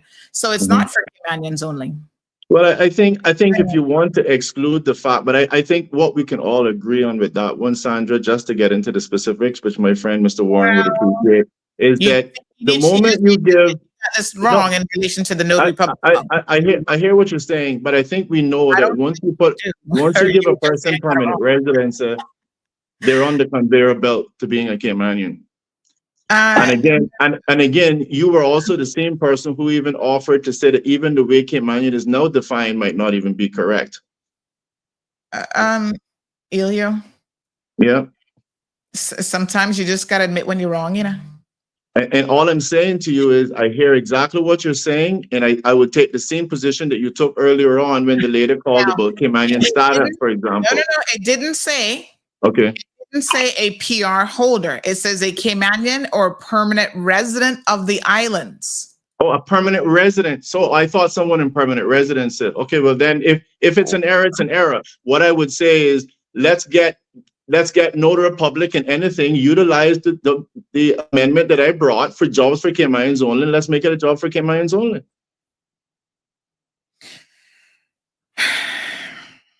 You're a politician, you know. Well, I guess so. As long as that's not necessarily earmarked as a bad thing, I guess I am. But speaking about Dennis' point, Sandra, it would be good if we could get the environmentalists like the CPR group and the Sustainable Cayman, have them on at the same time so that people can hear how void of facts that they are. All right. Ellio, someone has a question here. Who are the members of the ACT group? Members? Yes. Is it a membership type of group? How was it organized? Well, I mean, first of all, I think I know that there's different levels. There's different levels of involvement, but I would encourage you if that's a request for transparency in terms of the organization to just say, please send something to me in writing, and I'm pretty sure the organization can respond. But what's your position in the organization? My position is executive program manager. And you get paid for that position? I would call it more like a sort of a stipend, but yeah, I get something. Okay. And then does anybody fund ACT, like any external organizations funding ACT? Where does money come from to support ACT? The money comes from the membership. And no other sources? No other sources. Okay. All right, caller, good morning. Welcome to the program. Hi, good morning, Sandy. Morning, dear. How are you? I'm listening to Ellio, and every time he opens his mouth, he puts his foot in it. I was into the tourism business for 32 years. Mm-hmm. And it got to a point, I always heard, who are we building for? And I didn't understand it until I was caught up where I could not get any business from the cruise ships, direct from the cruise ships. I was in the top 10 globally on TripAdvisor. I had evidence, and I show it to the management of the Ritz-Carlton, the Marriott, and I was not even allowed to come there and get any business whatsoever. Mm-hmm. One time I was at the place there close to the public beach, and some guy from Europe, oh, you can't come in here, you got to wait outside there. I am not soliciting business. And it's so sad that somebody had put 32 years of his best part of my life I put into that business. And then the Red Sail Sports, they wanted, and I named them. I called up, not Joey, the guy from Tim and Bright, Moses Coconut, and told him what Red Sail Sports had done to me. And what did he do? Nothing. You can build all of these grandiose accommodations. Once the construction is finished, who benefits from that? Does Caymanians benefit from that? You go into these hotels, and who do you see as staff? The Caymanians might be stuck in the back in the kitchen, food for them, but front staff, you don't see too many Caymanians. Okay. You know, it's really sad that people got the mindset biggest is always the best. And what do we have from experience with the tourists? Because I always was captain on my boat, and Sunday I would always ask questions what they like. Asked about the Cayman Islands. They said we like the Cayman Islands, it's peace, beautiful beaches. Of course, we don't have that anymore. And but it says it's lacking of attractions. Okay, thank you so much, my dear. Okay, Sandra. All right, Thank appreciate it. Yes, sir. Right. Not quite sure how I put my foot in my mouth with that one, but I definitely agree with him because he's an agreement that when you walk into a lot of our stayover accommodations, you don't see Caymanians there, but you will see them in cruise tourism. All right. So, what is Selvin says, Sandy? I hope you can ask these environmental groups the same question you just asked Mr. Solomon as it relates to funding, so that they can be seen to be balanced and fair and not fair filling. Okay. Ellio, are you planning on running in the upcoming election? Well, I have, and I've been asked this question before. I have no intentions at this point in time for running for office. Okay. But to pick up on what that caller has said, I would love for the CPR and them to be asked who funded their campaign when they had the big drive for the people initiated referendum.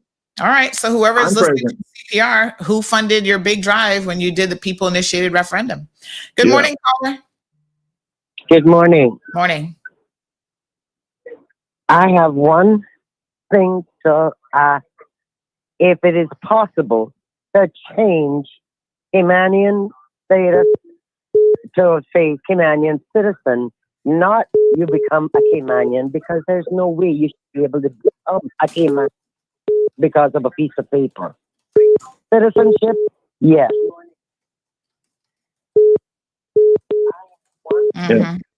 Okay. But no. I hear you. Amen. Thank you. Thank you, my dear. Thank you. All right. Short and sweet. Good morning, caller. Welcome to the program. Hello. Morning. Thank you. Thank you, my dear. Hi, how you doing, Sandra? Turn the radio down for us, please. Good morning, caller. Yeah, morning. Morning. I really, don't understand why people are fighting to build a cruise ship dock or a cargo dock, which is, essential and hasn't anything to do with the environment. I mean, we have had an industry since 1937. Why are we now trying to stop that? Did we not think that we were going to grow? Did we not think that the plan after all of Georgetown was making duty-free shops, stores, and then botanical gardens, and Pedro Castle and the beach and all this stuff that wasn't going to grow? Well, then the next step would be to maintain that industry. How are we not understanding and seeing this? You made a comment, or you were talking about how cruise ships throw garbage into the sea. That was a time gone past. Nowadays, they have recycling on board ships. Ships have changed a tremendous amount, much more so than the aviation industry. We really need for people to understand that even the military. When I was in the military, once you are 12 miles offshore of the United States, you can dump garbage. That's nothing that was unusual. They just stopped that, just recently, last, 15 years from the military side of it. But all the new cruise ships are hardly even being run by diesel, power, engines without some kind of backup to reduce the amount of, smoke that's coming off of their smokestacks. This is something that a lot of people don't understand. I wish I could have been on the platform so I could have answered a lot more questions with Ellio. I think that it's very important that we maintain and get this cruise ship industry with the docks. There is no reason that 20,000 people can't come into Georgetown if it's managed properly. We were told back in, about 6 years ago that we couldn't handle 20,000 passengers coming off the ship in Georgetown. And we see that what we've done instead is we have allowed so much people to come and move into Cayman and to build. Now the population is probably 100,000 people right now. But nobody's saying anything about that. When 4 o'clock comes, most of the cruise ships are already gone. They're not blocking the traffic, where they're not using any water or electricity. They're not, standing in line at the hospital. I mean, these are the things that we have to understand. If we keep on allowing more development to happen through hotels and condominiums, how does that really, really, truly benefit us at the end of the day, when most of the hotels and condominiums are using work permit holders? Why is nobody mentioning that or protesting that? These are just some of the things that I'd like to, be able to answer and talk about. Hello? Yes, sir. I'm hearing you. I also would like to, Sorry, sir. I was asking if you were a member of ACT. Yeah, I'm not an administrator or anything. I'm just a member. Just a member. That's right. All right. Well, I mean, I you could have come anything on. I know into Ellio this. was looking for someone else to come on with him, but all right. Well, thank you so much for those comments. I appreciate it. Are we going to have more of this, Sandra? Are we going to be able to do this again? Speak to your ACT people. They booked the time. Okay, thank you. All right, darling, you're most welcome. All right, so in terms of the environmental impact, we got to make sure that we're talking facts. So according to, the research that's out there, there's no doubt that cruise ships have a greater environmental impact than flying. So I'm not sure where people get the numbers from. But again, some 35.7 million cruise ship travelers were expected in 2024. We can see if they lived up to those numbers. But the impact that cruise ships have, especially in the Caribbean, which is its largest ship destination, is significant. Good morning, caller. Welcome to the program. Hi, good morning. So I'm a young Caymanian, obviously, born here, grew up here. And looking at the cruise ship port situation, it honestly... Hello? Hi, caller. Can't hear her for some reason. I'm not sure what happened there. All right, other callers trying to get in. I'll just do some quick callbacks. We got 15 minutes remaining in the program. We had some guests from UCCI. Unfortunately, I think they were in the wrong studio. And so we will have to reschedule them, hopefully for tomorrow's program. I am unable to take a call at the moment. Well, let's go back. Good morning, caller. Welcome to the program. Hi, good morning. Just wanted to say I'm Caymanian. I was born here. I was raised here. My parents are Caymanians.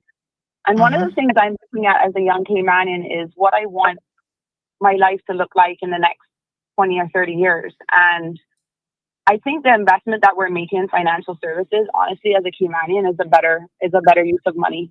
I don't necessarily believe that we should be spending all this money on a new cruise ship port when it's going to potentially destroy our reefs. It's going to hurt all the beautiful things that we have in Cayman. Like, I think what we have right now for cruise ships is enough. I want to invest my life in financial services because I see that I can have a better paying career and better opportunities by investing myself in doing that. And maybe later on I can run in government, or I can come back and actually run a business.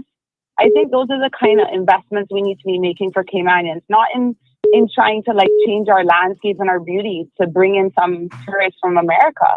That's for me, my personal opinion. So I just wanted to say that because I think we're missing it here. If we bring in a large cruise ship port and we start destroying our reefs, as a Cayman, I'll be really sad. I'd be really sad that would go away, because that's what we grew up with and that's what I want my kids to have. And I want my kids to have a life where I can afford to live in Cayman. and I have opportunities for my kids as well. And I think investment in financial services is a better way to go about it. That's my view. Yeah. Thank you so much. Appreciate it. Thanks. All right. Good morning, caller. Welcome to the program. Okay. Let's see now. All right. Let's try this one back. Just to comment on that, lady talking about she sees her future with financial services. I think if she likes financial services, she will agree that you should diversify your portfolio. And I think she would agree that we shouldn't just put all of our eggs in one basket. Okay. All right. Good morning, caller. Welcome to the program. Morning, Auntie Sandy. Morning, Ellio. How's it going? It's Johan. Morning. Just out the gates, I think you'd asked a question about who funded CPR, citizens, donations, people that were affected, that concerned with. Yeah, it wasn't Ellio that asked it. It was Selvin Richardson that asked it. Yeah, we've answered that already for Mr. Richardson. You know, as a believer in the red team, I get his job with Selvin. Effectively, CPR did what most people do, and sponsorship letters, asking people for assistance.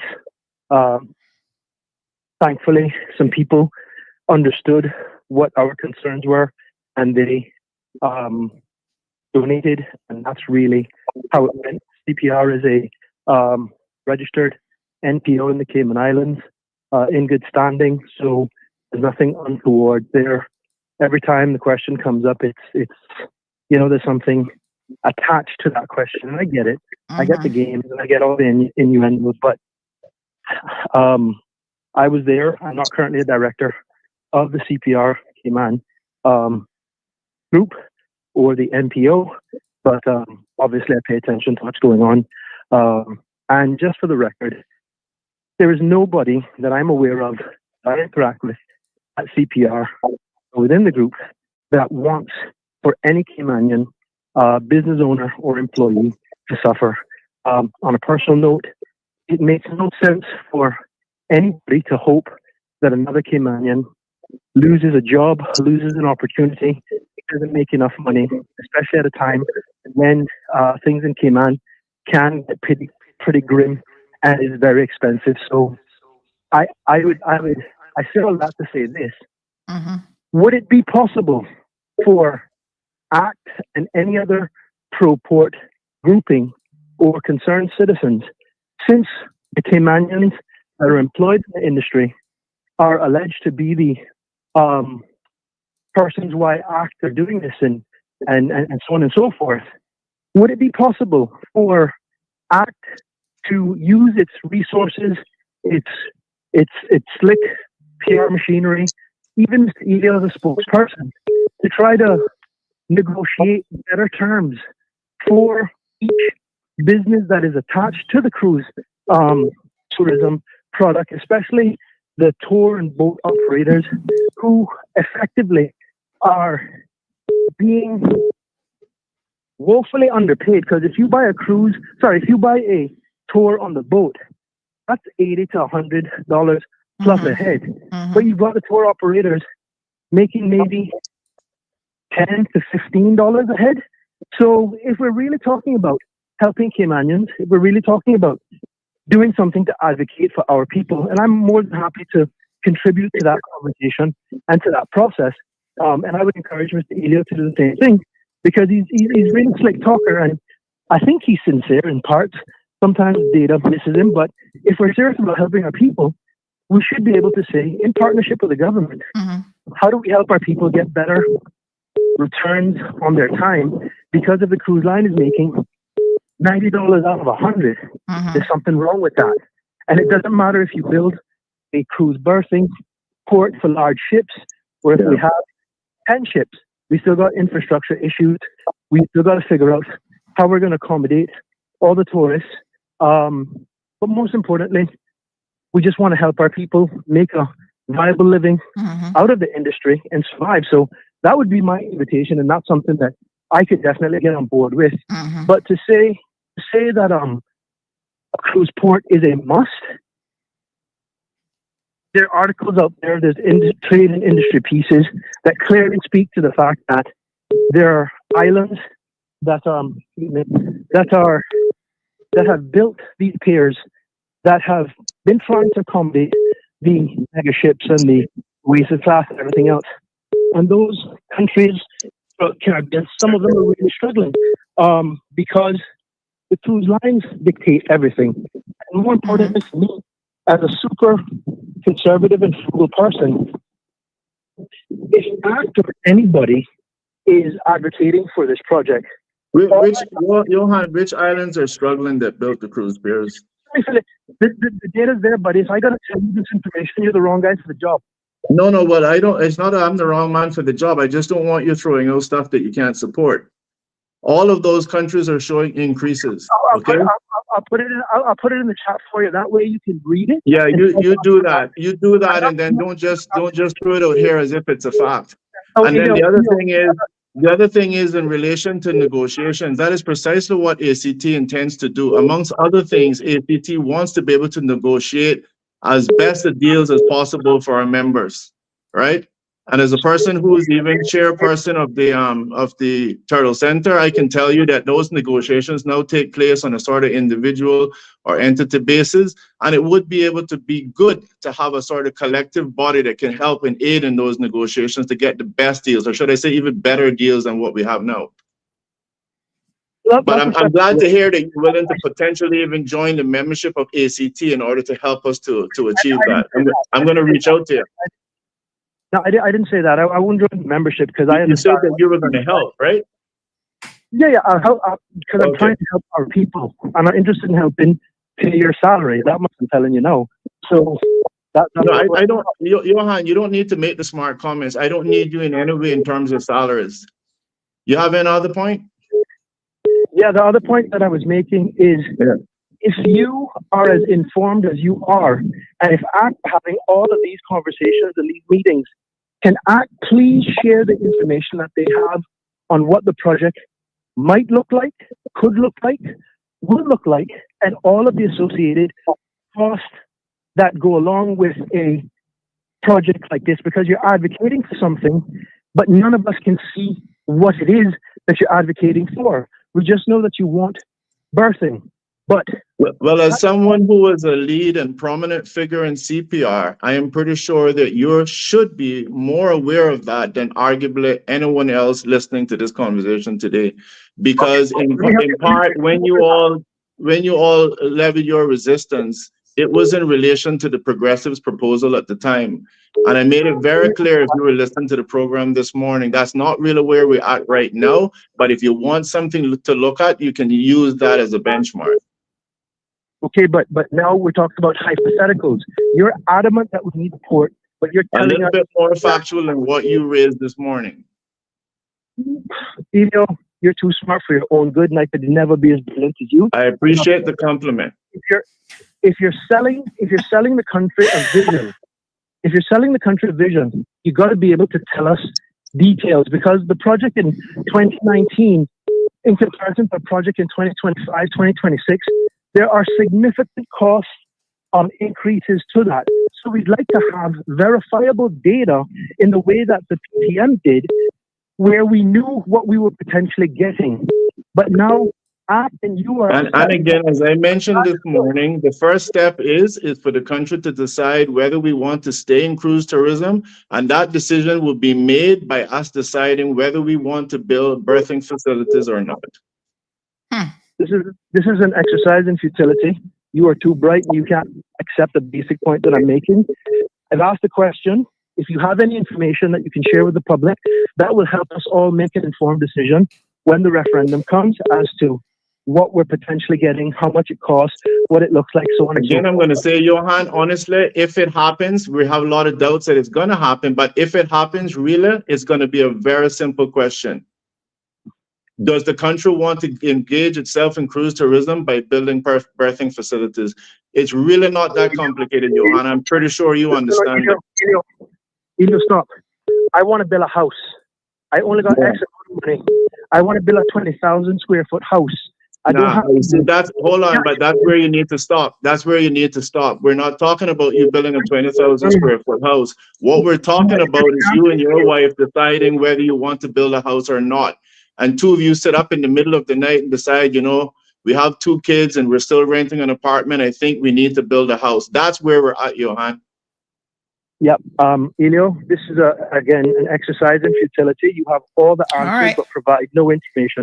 Thanks a lot, guys, and all the best. Take care. All righty. Okay. Next caller. Good morning, caller, and welcome to the program. Hello, good morning. Morning there. Yeah, good morning, Sandy. And morning. Ellio and listening public. This is Sean Ebanks. Yes, sir.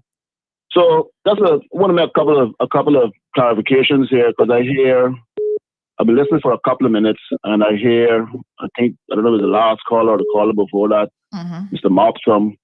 He said something that is not true, and that's going to show how good they are and trying to spew out misinformation and not having the facts. No cruise ship, none, is paying any vendor that they have here $10 a head. That is absolutely not true. So I don't know where he get that information from, but like Ellio said, they seem to be very good on putting out misinformation. That's what CPR seems to be very, very, very good at. No operator is getting $10 a person and the cruise ship making 90. That is not so. Sandy, right now, the threshold sort of thing, payments for tours, it's kind of like a 60-40 deal with the vendors getting 40% and the cruise ship getting 60%. And when you add into the fact that the cruise ship are also marketing and promoting and doing everything for the vendor tour on their platforms and for booking and everything else, that's a service that we would have to pay otherwise if we were doing it ourselves. Okay. So when it really comes down to it, Sandy, it is more or less a 50-50 deal. So you think it's a fair deal then, is what you're saying? Say that again? You think it's a fair deal, what you're getting from the cruise ships? It's fair enough. Okay. I'm not saying that the prices couldn't be more. They could charge more on the ship, maybe a little bit more, and then they make a little bit more, and we would also make a little bit more, because they're not going to jack up the price and they get all the profit. They share the profit. And okay. I'm telling you from what I know, not from what somebody sit down in some round table and talk pushes to me. I was a cruise ship vendor. I deal with cruise ships still. Okay? And I'm telling you that no vendor is getting paid $10 a head.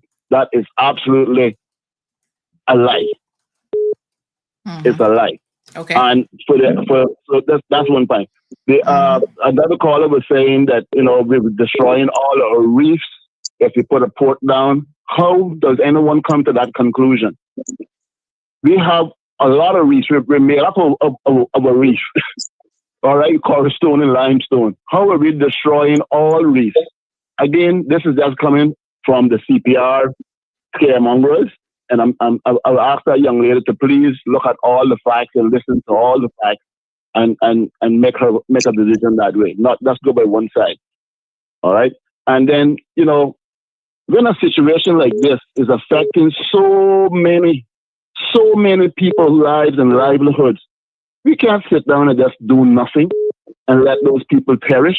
Who are going to pay all of those people that off if they lose their businesses?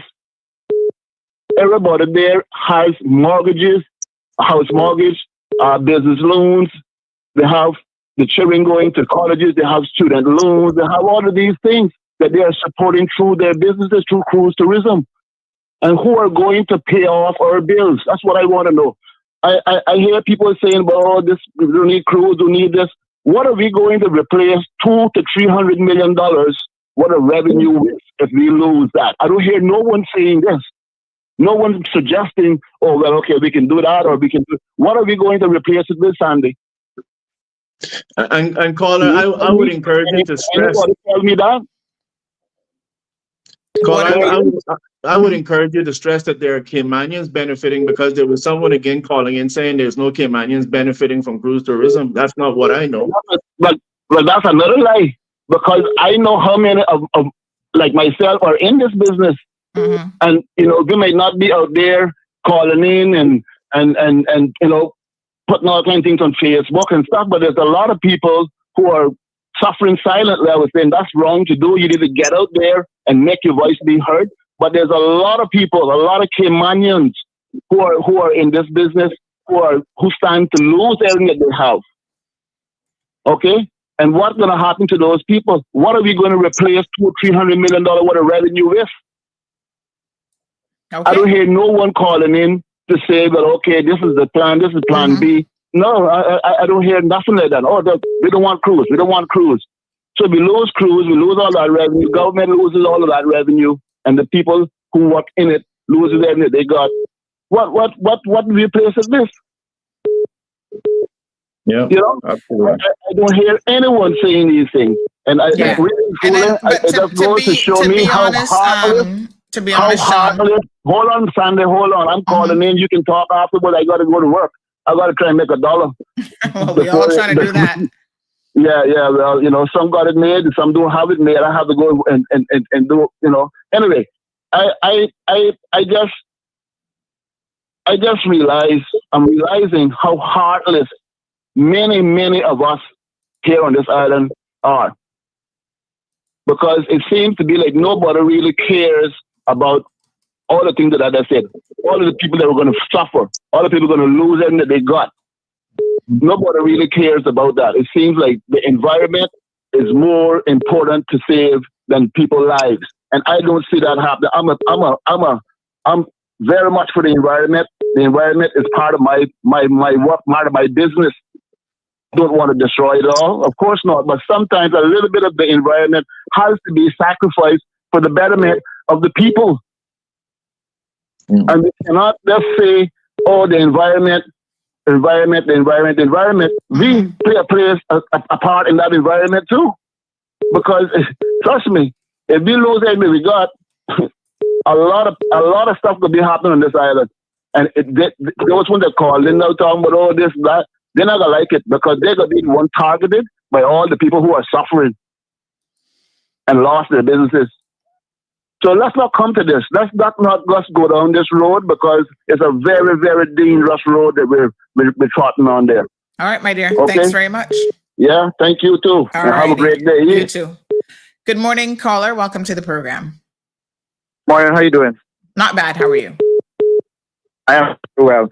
Sandra, hi, Miss Ellio, how you doing? My name is Michael Levine. Hi, Michael. A lot of people know me, and people like me, people don't like me. At that point, I don't care. Right now, I've been listening to all of this. I've been listening to a lot of ignorant Caymanians. That's why the foreigners are ahead of us in Cayman, because they live as one. We don't live as one. And furthermore, what I'm going to say is, now he's not quite with the, it's true he's saying that he got sacrificed, but at the same time, don't see ones who complaining about the reef. Can they tell me that they ever swam out there? No, because I swam out there on a regular basis. And if they could remember back when we had the allergies that came in from the U.S. that killed majority of the reef out there, because when they were trying to save the reef, I had one of my friends out there protecting that, and he said, "Michael, we missed one day of treating this." He said the reef's dead. But where I want to put the port is basically where the other boats are coming in, the tankers and stuff that are coming in that be offloading containers and stuff. And then same time, they're talking about you hear them talking about, the 7 Mile beach going to go in, they build a dock. It's already gone. They're building too much stuff close to the beach. And they want a perfect example. They just removed Royal Palms. It didn't take them a month. It didn't take them a year. Overnight, the beach was right back there. And furthermore, like the other guy said, we have loans, we have stuff that we need to do. The people inside there never work a day in their life in tourism, so they do not know what it is. And yes, Caymanians are benefiting from everything out there on top of that tourism port. Take your ass out there one day to walk to see what we really have to go through and how much Caymanians out there. We're benefiting. But they talk about Jamaica, Barbados, and them other places that are third world countries. Caymanians need to shut the hell up sometimes. Because instead of sitting down watching other people play, guess what? They're ahead of us. We are going backwards. So it's either the biggest thing in Cayman, believe that they want to know, is tourism. Sir, and thank you so much. And the cruise line. Hold on, let me finish real quick. And on top of that, we have where they're talking about our beautiful reef. Let me remind them, we have at times where tourism had take and there was advertising stuff in Cayman that was not even in Cayman because I even brought that to their attention. They need to pay attention to a lot of things in Cayman. Someone has a question for you. One of our listeners wants to know if you're planning on running. Honestly, I am planning on running. I suppose I'm hopefully to be declaring for February coming. I wasn't planning to say nothing yet, but it's on the air now. Well, I do plan to run. CMR gets the scoop first, so you might as well tell us. So yes, I do plan to run. I plan to declare next month. Oh. I just doing my homework first. Oh, but again, which area? Have you decided which area yet? It gotta be West Bay, but I'm not sure. Like I said, doing my homework first. But it's not to bash down Caymanians. Caymanians need to be educated. They're being brainwashed, and that's the problem. I can't bash them to blame them. They're being brainwashed, so they really don't know. They need to be educated to really what's going on and sit down. And guys, if this paying a bill, we gotta lose it. I've been in tourism over 30 odd years, and the numbers are declining every day. I worked with cruise lines last year that said to me, Michael, you know, it was really nice working. I said, where are you going? They said, we're not being called back to Cayman unless the airport being built. We can't blame them. It's a hassle out there. I watch people almost trying to get onto them tenders. It is serious. It needs to be done. Unless the Caymanians, we not going hungry. We are hungry. We are starving. And we gotta lose everything if this is not fixed. Once they're in office, they're good because they go to 95. Thank you.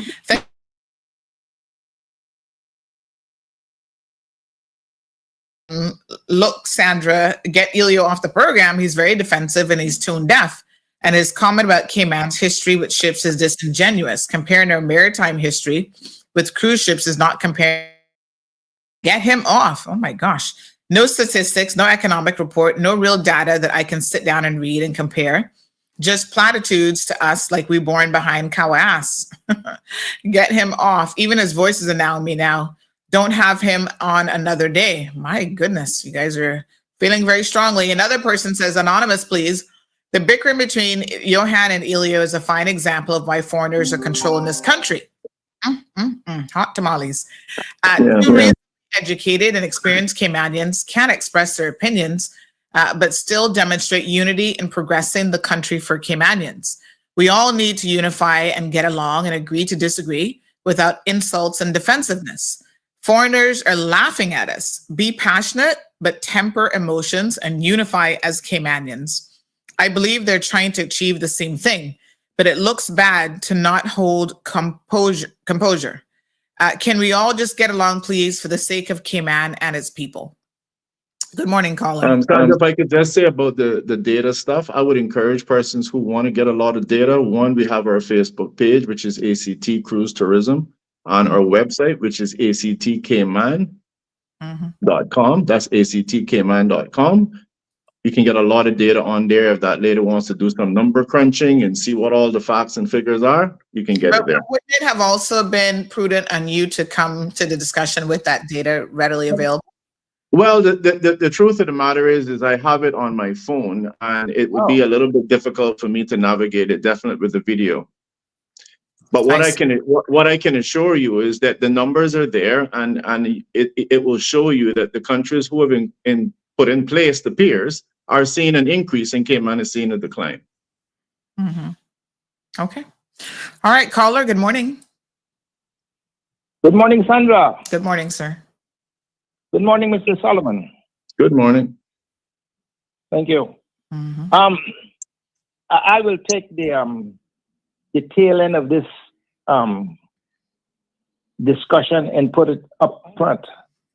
Has it been established by the general population of Cayman exactly if and when, but practically, where is this cruise ship dock is going to be built? Because up until now, there is no true analysis, no true meaning from the people, or established that this is where we want it to be, saying that Caymanians know, especially myself, like a merchant marine, we get at least 9 months of the year northeast trade winds. So I'm saying this if it's established that we're going to go ahead with the dock, it has to be somewhere in what we call the leeward part of the island, because make no bones about it, from time to time you will get some sort of a silt from the cruise ship. So if it's built in somewhere on the west side, therefore it's going to go from us with the currents. But if it's built anywhere on the east side, then we are in trouble. So I haven't heard anything about exactly where this cruise ship has been established by the general populace. Thank you so much. Thank you. Okay. Thank you so much. I appreciate it. All right. So lots of questions and comments coming in. This person says they have that man so afraid we're not going to lose tourists. We just won't increase the number of people coming in. Someone else made a mention of 12 ships being in and the havoc. Let me just see if I can find that message. Terry Ann, morning. She says the point that I'm trying to get is, does a stayover tourist pay more or less for the same tour as a cruise line tourist? It's a simple question, either yes or no. Does a what? Does a stayover visitor pay more? Yeah, pay more or less than a cruise line tourist. So like if they're booking a trip to Stingray City, is the pricing the same? Oh, I don't necessarily know those specifics, but as far as I know, you would be paying the same. I mean, unless there's some special deal that's been worked out between the cruise ships and vendors, I'm not aware of that. That would probably be someone, again, more directly involved with the industry. As far as I know, everybody pays the same thing. Right. Do you have any direct involvement in the industry now that you've put that out there? I'm curious. No, do you? I think it's a very good question. I think no one in this. I was asked this morning if I'm running for office. Yeah. I think the benefit is right now is that no one can say I'm directly benefiting from cruise tourism. I'm not. I'm a person that I believe, after having served in office for quite a period of time, and even afterwards, believe that cruise piers is something that is absolutely essential for the Cayman Islands. Jane says, what about the numbers? As a former Wall Street analyst, we need to see the results of comprehensive financial cost benefit modeling for islands that have already installed the piers projected for Cayman, potentially losses in dollars for the dive community, etc. Interviews are useless. Blackberry says, so because the proposed area has significant damage, does that mean that we should further damage it? Sustainable Cayman, it says Cayman deserves an honest conversation around the true cost of this project, financial, environmental, and cultural. Let's not uproot the future for promises that may never bear fruit. Miss Bonnie says no port, nope, hell no. Darlene says what they need to do is hurry up and finish that big endless end of the world project in the middle of Georgetown.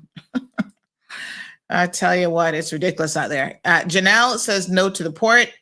Tracy says no to the port. I would encourage all of you to vote. So far, the numbers are literally 50-50 with some 552 people having voted. I'm shocked at how close the numbers are. By the way, we had someone, I don't know who Rakesh Baksani is, claiming that the poll seems to be fixed. Yes, vote should be 80%. I don't know who you're accusing of fixing the poll, but anybody you can see is able to vote in it. You simply scan the QR code. So let's not make allegations, Rakesh. Budget Bridge says, I hope Mr. Solomon— You got to watch out before they accuse you of being too defensive. Budget Bridge says, I hope Mr. Solomon realized that his patronizing, dismissive, and somewhat condescending attitude doesn't help to get his point across. I'm receptive to both sides of the debate, trying to make a decision.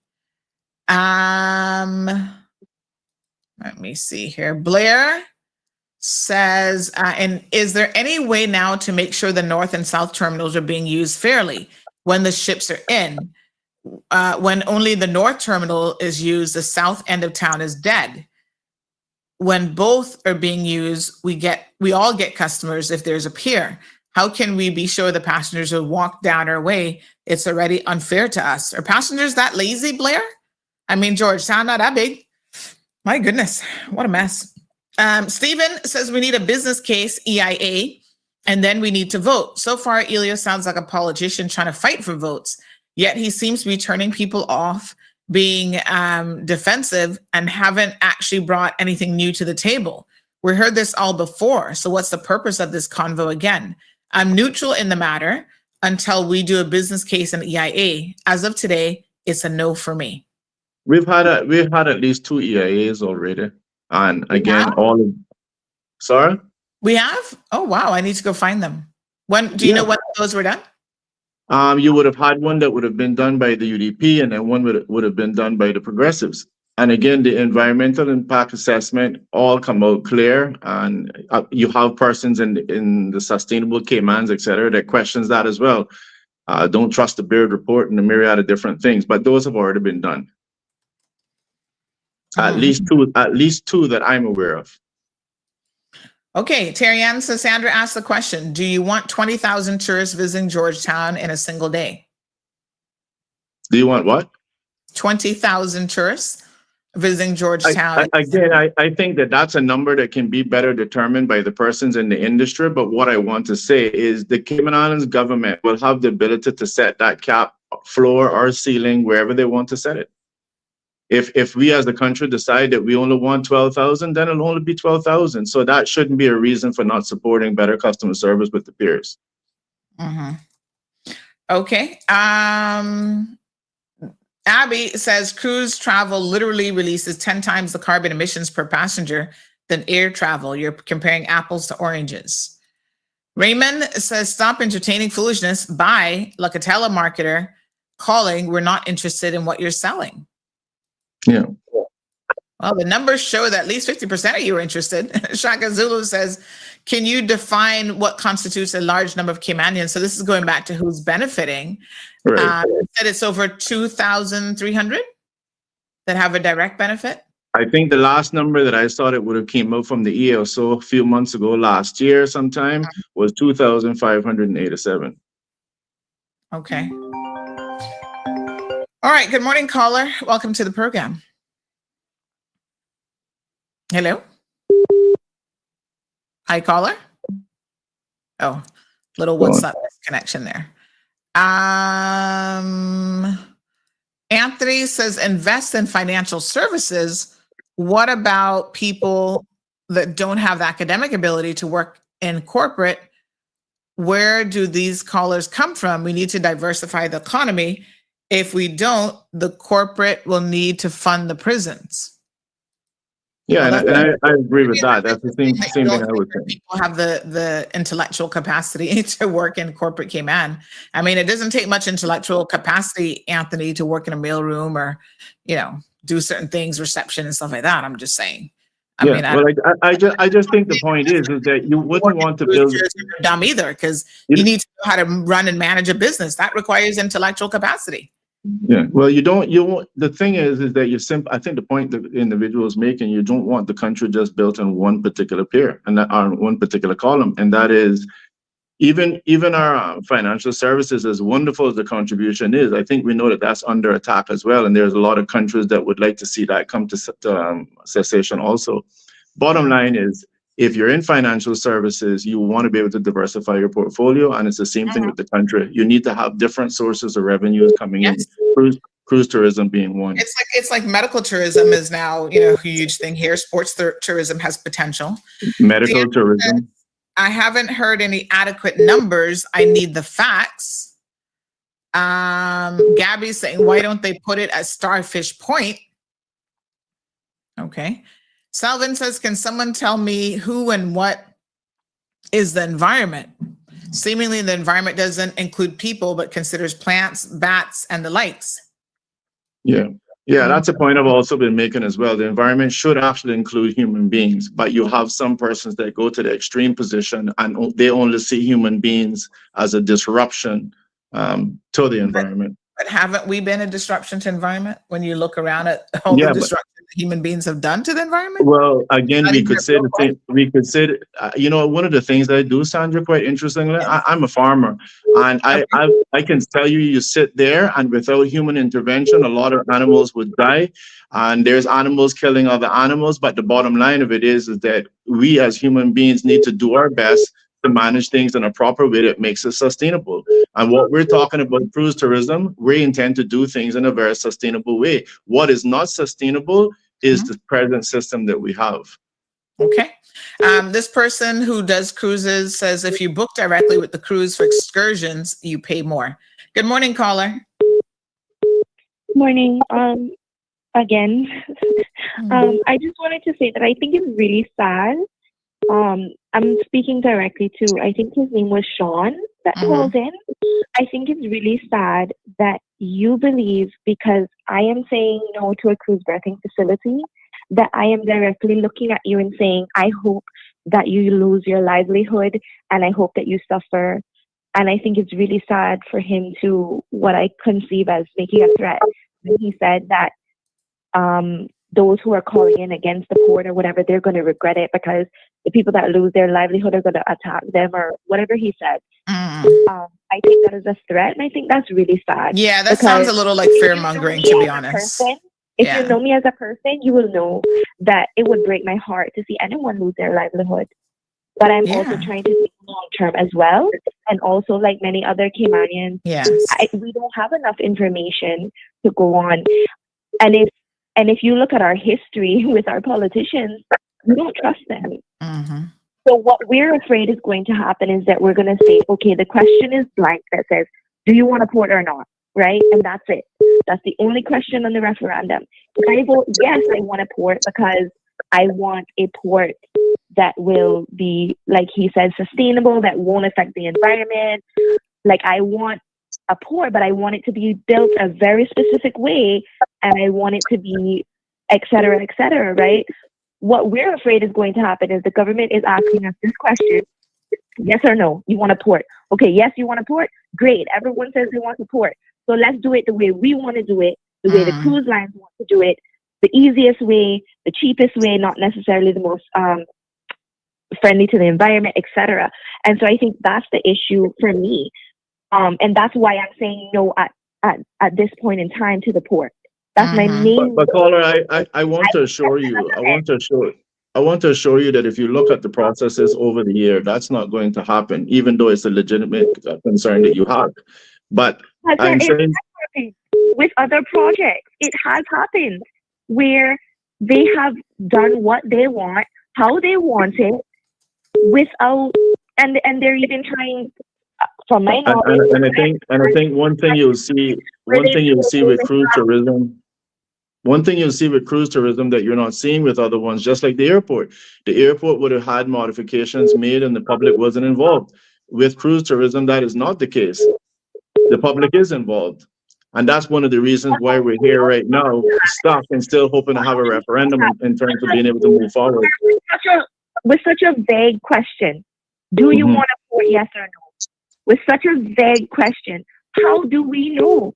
How do we know if we vote yes or if we vote no, what's going to happen after that? We don't. The answer is we don't.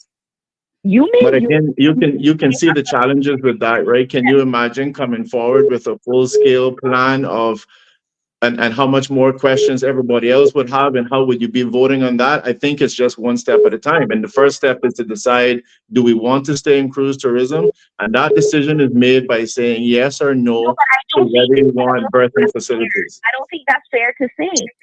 Because yes, I think cruise tourism has its space, and all these Caymanians are benefiting from it. Yes, cruise tourism has its space. But for me to say no to a port is also saying no to cruise tourism. I'm saying no to a port because I don't know where this port is going. I don't know how this port is going to affect our environment. I don't know who is going to benefit in the long run from it. I don't have all the information, so that's why I'm going to say no. If I don't have I would encourage you to not say no. I would encourage you to come out to our meeting, see the videos that we've taken to show you what's down there on the Queen's Bottom, and to learn as much information about it so you can make an informed decision. Absolutely. I will do that, and I will inform myself, and I will educate myself. But at the end of the day, if you cannot answer and say, this is where the port is going to be, this is how it's going to be built, we're going to give you a guarantee that it will only have maybe 10% adverse effect to the environment or whatever. If I don't have those answers, I can educate myself all I want, but if I don't have those specific answers, I'm still going to vote no. And that doesn't mean, I just want to make this clear, that doesn't mean that I want people to lose their livelihoods or that I hate Caymanians or that I don't feel but let me just ask you a question. And this is so I just want to make that clear because can I just ask you a question? And I am not advocating for anyone to lose their job. Can I ask you a question? Make that clear. Can I ask you a question? Yes, sir. A genuine question to you would be, if right now you were involved in cruise tourism, like Mr. Sean that just called in, and you needed that cruise tourism in order for you and your family to survive, how would you want the persons right now to respond to this particular situation? Would you want them to vote no for the peers? Of course not. Of course I would want them You to would vote want yes. them to vote yes, right? Of course I would want them to vote yes. And but that answer there is a very good one. And that answer there is a well, sir. Okay, Sorry? sir, look at it this way, right? There's the other side of it. Suppose, right, that you build the cruise, you build the port, and maybe some of the dive companies, because we don't know what's going to happen. I don't know because I don't have the information, right? This is what I'm telling you. I don't have the information. Suppose when the port is built, right, that it does destroy more of our reefs. We know some of them are already destroyed, but suppose it destroys more of the reefs. And suppose that adversely affects the dive operations and those. But I'm assuring you, but caller, I'm assuring you that two environmental studies have already been done that removes that as a possibility. It's not going to happen. It's not going to happen. Yeah, when you walk, and I said this the other night, when you walk into a building, you walk into one of those buildings, let's say at Cricket Square, you've got 5 stories above you. You don't sit and question whether it's going to fall on your head or not, because you're relying on the experts that know exactly how to put the steel, how to pour the concrete, etc. You just walk in there with absolute confidence that millions of tons of concrete is not going to fall on you. There have been companies that manage their own reputational risk that has been paid $1 million plus, if not over $2 million each on each occasion, to do all of the proper studies to ensure that a minimal risk will happen to the environment of this country. And there's no elected government, regardless of how corrupt we may think they are, that's going to allow that to happen. Their families are here also. And this is why I'm saying to you, you are now exercising the level of empathy that I think that you should, because if it was you in that position, you would be hurting this morning to hear persons calling and saying, I'm going to vote no, and everybody's singing the vote no parade. What you would want is somebody to be able. But I also would not be threatening people. I didn't hear him threatening anyone. I think it is a fact. Go back and listen, sir. Go back and listen. I also would not accuse people to say, if you don't know, that means you hate me and you want me to lose my job. Yes, it would be unfortunate and I would want them to vote yes, but I wouldn't be making these sort of accusations and I wouldn't be fear-mongering people either. Yeah, and all I'm saying is from a position of support, for or against the port, should feel free to vote. Caller, let me just ask you this. What industry do you work in right now? Well, in fact, I don't even need to know the industry. When you hang up the phone this morning, if you heard somebody calls you and say you're get your contact information and have more conversations with you as well. Because I'm not come out to the meeting so that we can have the discussion on both sides of the argument. Yeah, come out and hear the other side of the argument, because what I'm going to tell you is that if you hang up this phone this morning and when you go into your workplace, someone looks at you and says, we need to let you go. We're not firing you, but you're being made redundant, which means you don't have an income right now. It is going to be a very painful exercise. And so if the 2,587 people who are directly involved in this industry, if they're silent out of anxiety, if they slip and say something that isn't perfect, then on their behalf, I ask you to forgive them, because they're very concerned about being made redundant and not knowing how they're going to feed their family, right? That's the situation. And where it's very easy for people to throw out no. With them, rightfully so. I empathize with them, but we need to understand that, and this is going to sound insensitive, and I don't mean it this way at all. Things change constantly, right? Look at the Industrial Revolution. Look at when computers came into play. How many people lost their jobs because of that? It was very unfortunate. It was very unfortunate. And I'm glad, and I'm glad you raised that, because that is precisely. I'm glad you raised that, because that is precisely what's happening. And we have to evolve without compromising. Thank you so much, caller. I really appreciate it. I mean, Ellio, to the caller's point, what happens? I mean, there's a lot of inevitable things that could happen with world economies, including the tour industry, that may or may not be foreseeable. So to hang your hat on, you know, build it and they will come, build it bigger and bigger and bigger, and that doesn't necessarily happen. I have to question, for example, BVI, based on their own statistics from their Port Authority, in January of last year, they talked about the record number of tour visitors that they experience.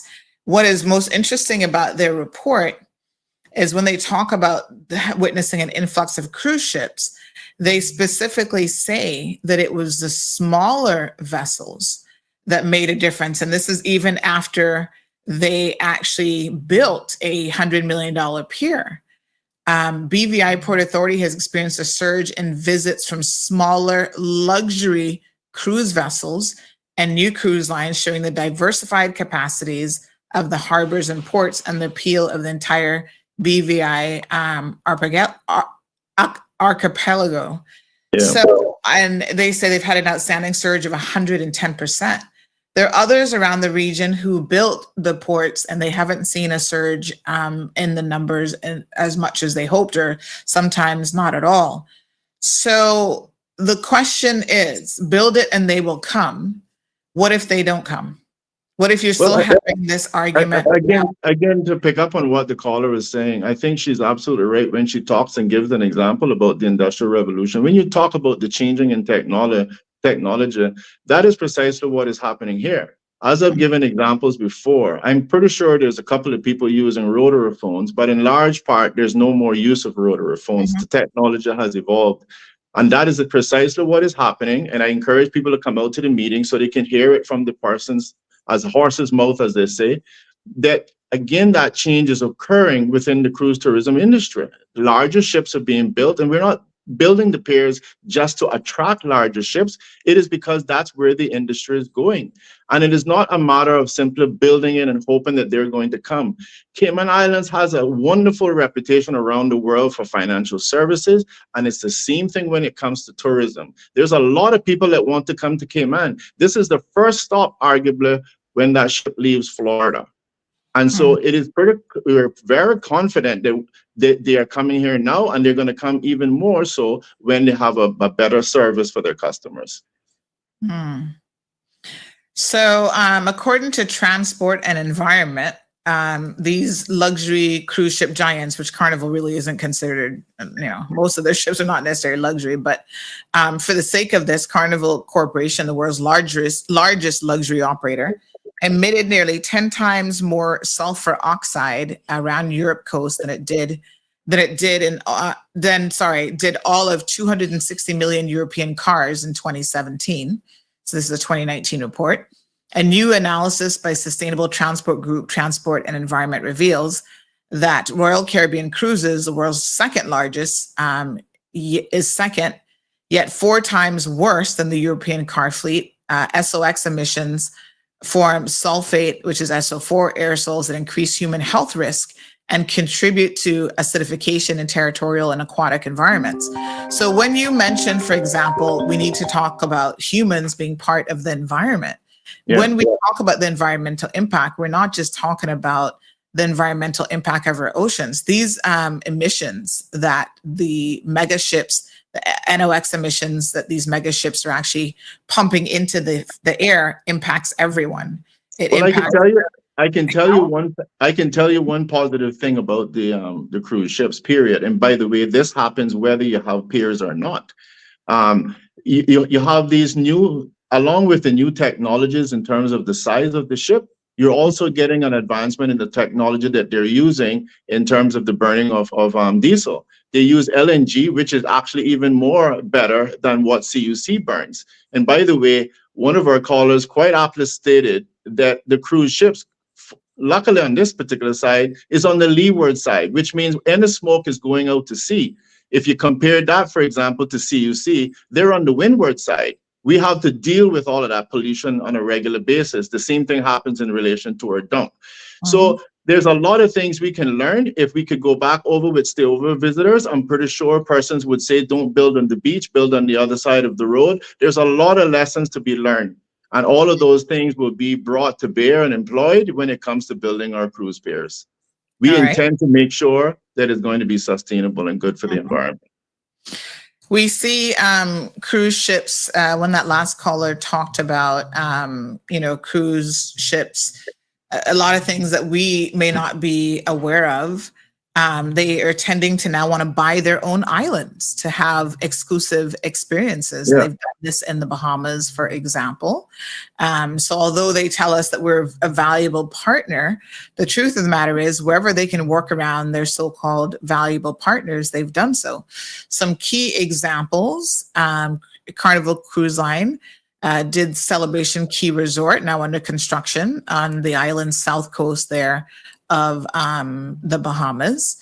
And there's an entire article that was done in The Guardian about how cruise ships are eating up the Bahamas, how they're creating their own resorts, how they are, basically pushing out the islands, whether they have the mega ships or not. They've got Disney's Castaway Cay, a private island near Great Abaco, last year celebrated its 25th anniversary, or birthday, rather. They are spending $1.5 billion buying or leasing islands in the Caribbean.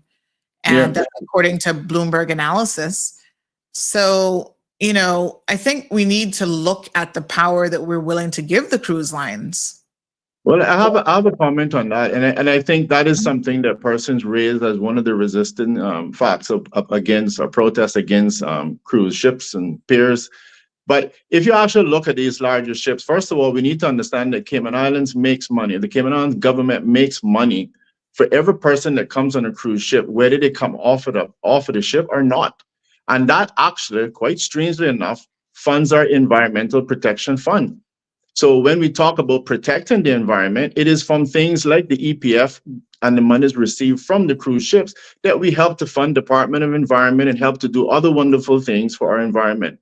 And if you actually wanted to look at it, that a cruise ship, I don't think it's going to happen. But even if you ended up with cruise ships coming to the Cayman Islands and no one actually got off, well, first of all, it would resolve some of the problems that some of the people here have mentioned of too many people being downtown, and government would still be getting the money.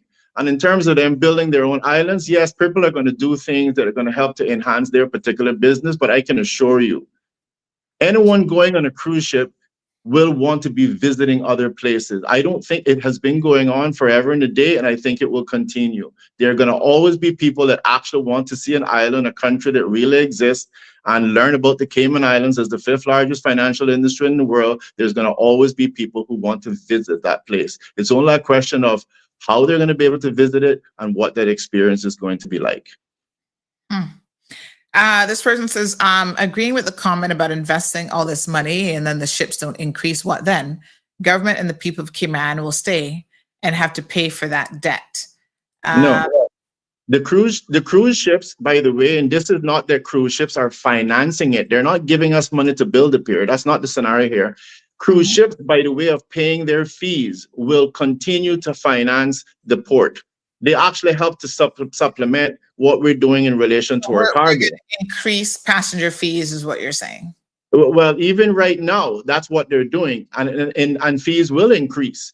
And especially when you have to realize the tenders right now are making about $5 a head. So $9 million approximately every year goes to the tenders. All that money goes directly to government now once you build the piers. So the people of this country will not have any debt. That again is misinformation put out by the Butterfly Group. What's the Butterfly Group? That's the Sustainable Cayman. I see they have the little symbol there as a butterfly. Okay. Shaka Zulu says, give us those numbers, Uncle Ellio. How much of an increase would we see in revenue generation?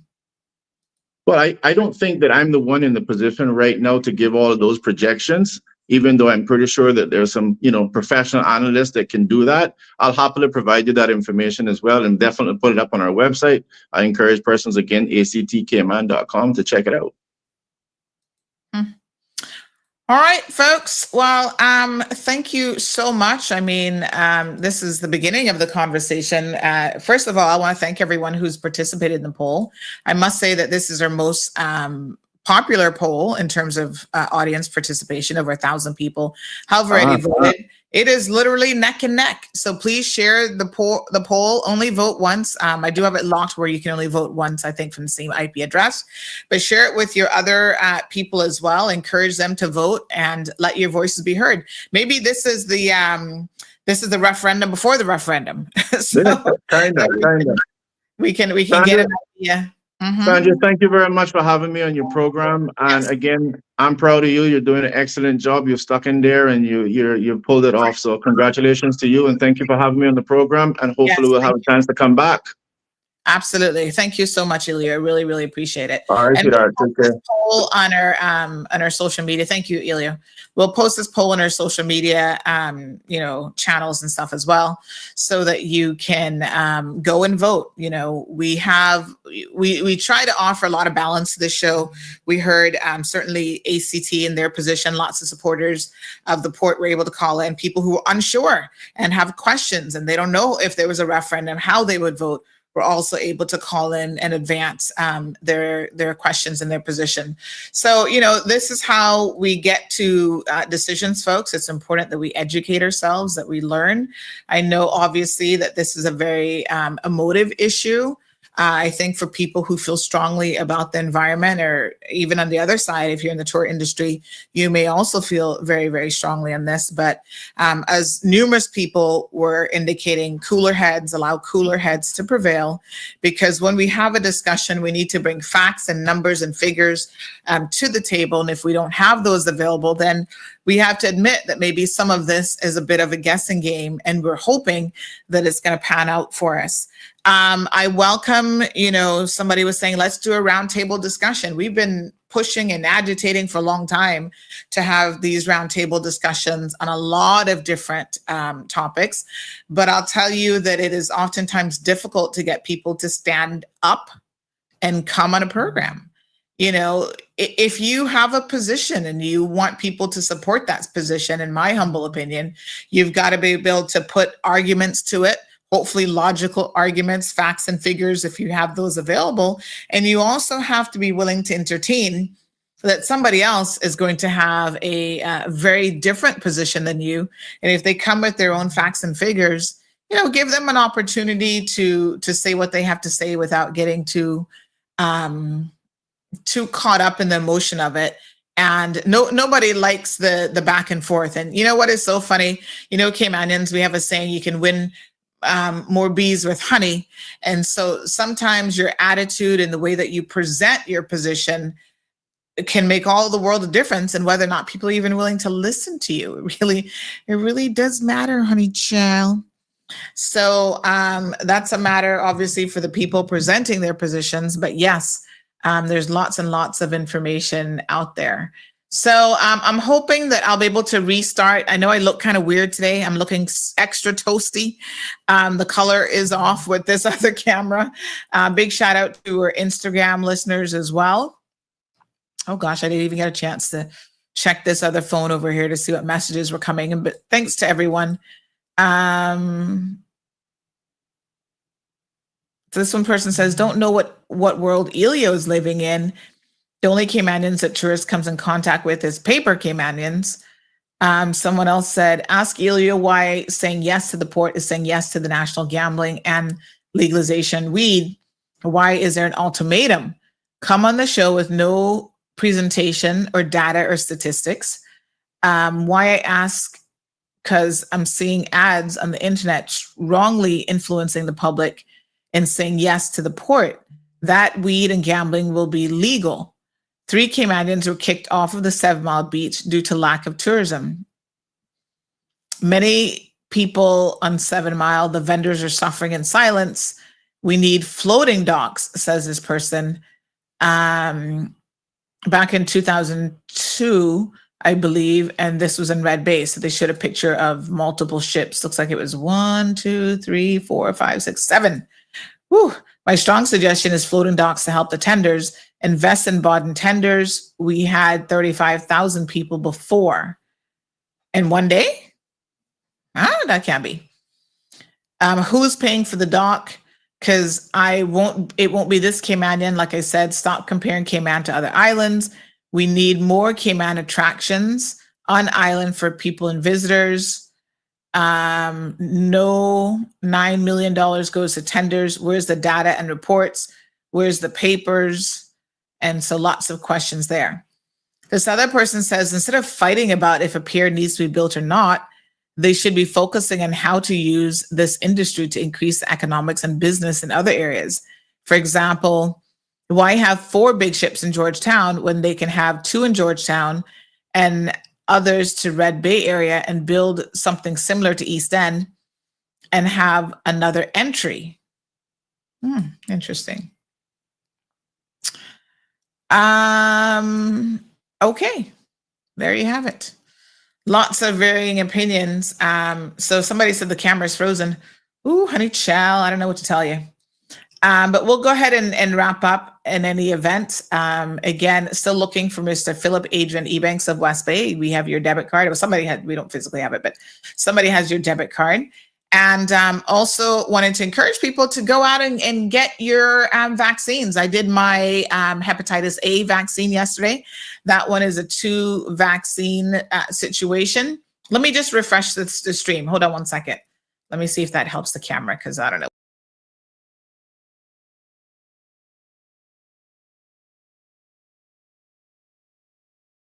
All right. Hopefully that fixed that. Did that fix it? I don't know. But we've got, I had to get 2 vaccines for Hep A. I think I've done my Hep B, Hep C, all those wonderful vaccines. Go folks and make sure that you, the funny thing is, can I tell y'all something about this camera? The quality of it ain't too shabby.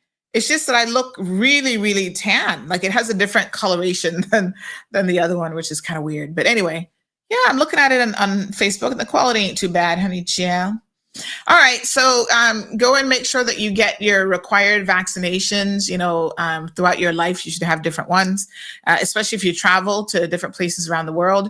I got mine in this little arm over here, a little bit sore, but big shout out to Nurse Price there in public health. She always does an amazing job of informing you. So now I'm caught up with all of my vaccines and I'm good to go, honey child. So I wanted to play this video provided by the Ministry of Tourism, Ports and Tourism, or Tourism and Ports around this issue. So sit back and enjoy.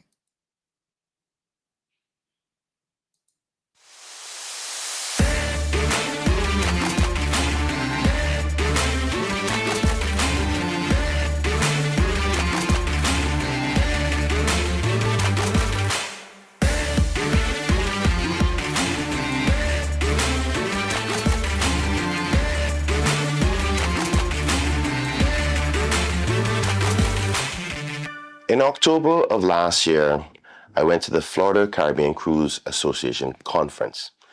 In that conference, I had the opportunity to sit down with the top 4 cruise lines that visit our beautiful Cayman Islands. I had a chance to speak to them about some important things that will help us make the decision in respect to whether we should be building cruise berthing facilities. These questions, I hope, and their answers can help you make the decision on the way to move forward. And the questions are listed as such. Question number 1. If we build a pier, are we willing to do overnight stops in Grand Cayman? Second question. If the people/the government of the Cayman Islands choose to build a pier, are you willing to be involved in a financing model for the pier? Question number 3. If the people of the Cayman Islands choose not to support a pier, what will the effects on cruise calls be for Grand Cayman over the next 10 years? Question number 4. Would allowing your casinos in our harbor be an incentive to increase calls in the Cayman Islands with or without a pier? And last question, where do you think is the best place to build a pier in Grand Cayman?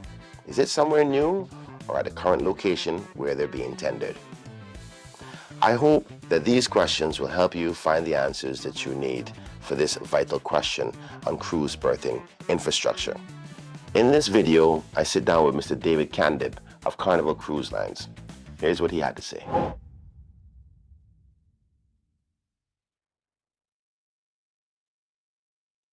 I think relative to the overnight calls, I think the chances of that would not be great because today, just in general, relative to the deployments and where you see kind of cruises sailing from the United States and the various home ports reaching, the Western Caribbean, it's not something that we do. So I don't believe having a pier would really change the dynamic of us staying overnight in a destination such as Grand Cayman.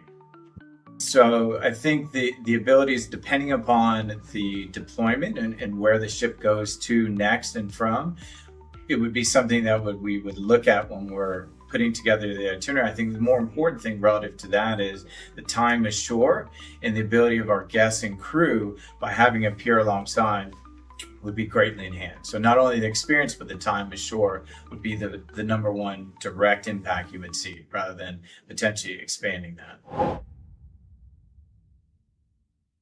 So I would say we certainly, we look forward to the outcome of the referendum.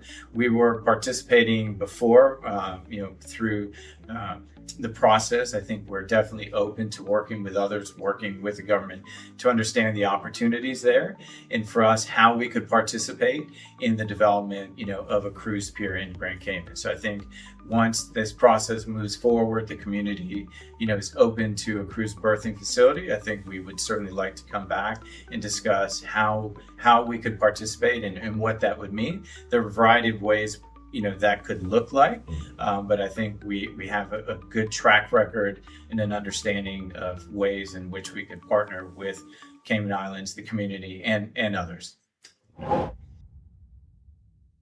So I think relative to Carnival Corporation and Carnival Cruise Line specifically, I would say the numbers, unfortunately, would continue to go down because now from a Carnival Cruise Line perspective, we have 3 of our largest ships that are sailing from Florida and the Gulf Coast. Those aren't reaching any destination today, which requires tendering.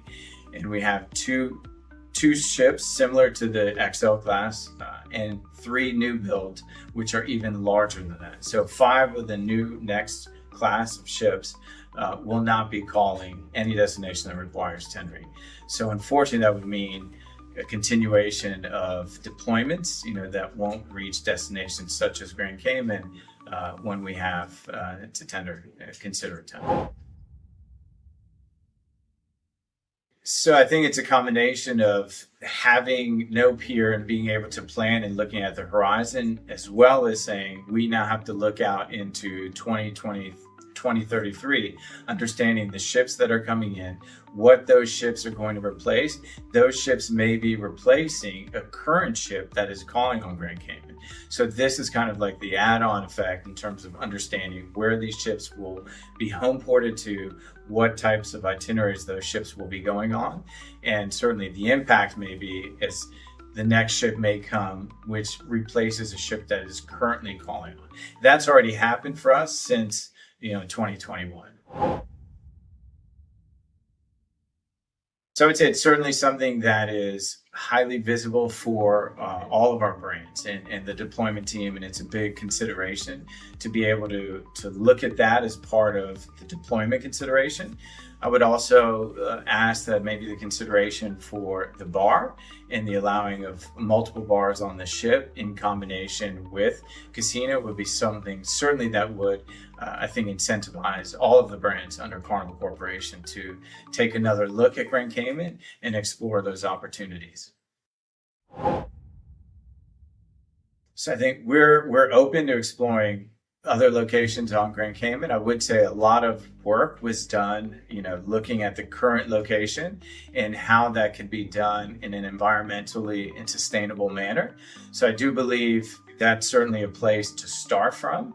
And if there is, other exploratory ideas or locations that are equal or potentially better, I would say we're open to it. But I would first start of the location that was considered before, because there was a lot of environmentally and scientifically sound evidence that makes us feel comfortable that something could be developed there to the benefit of all. Well, there you have it.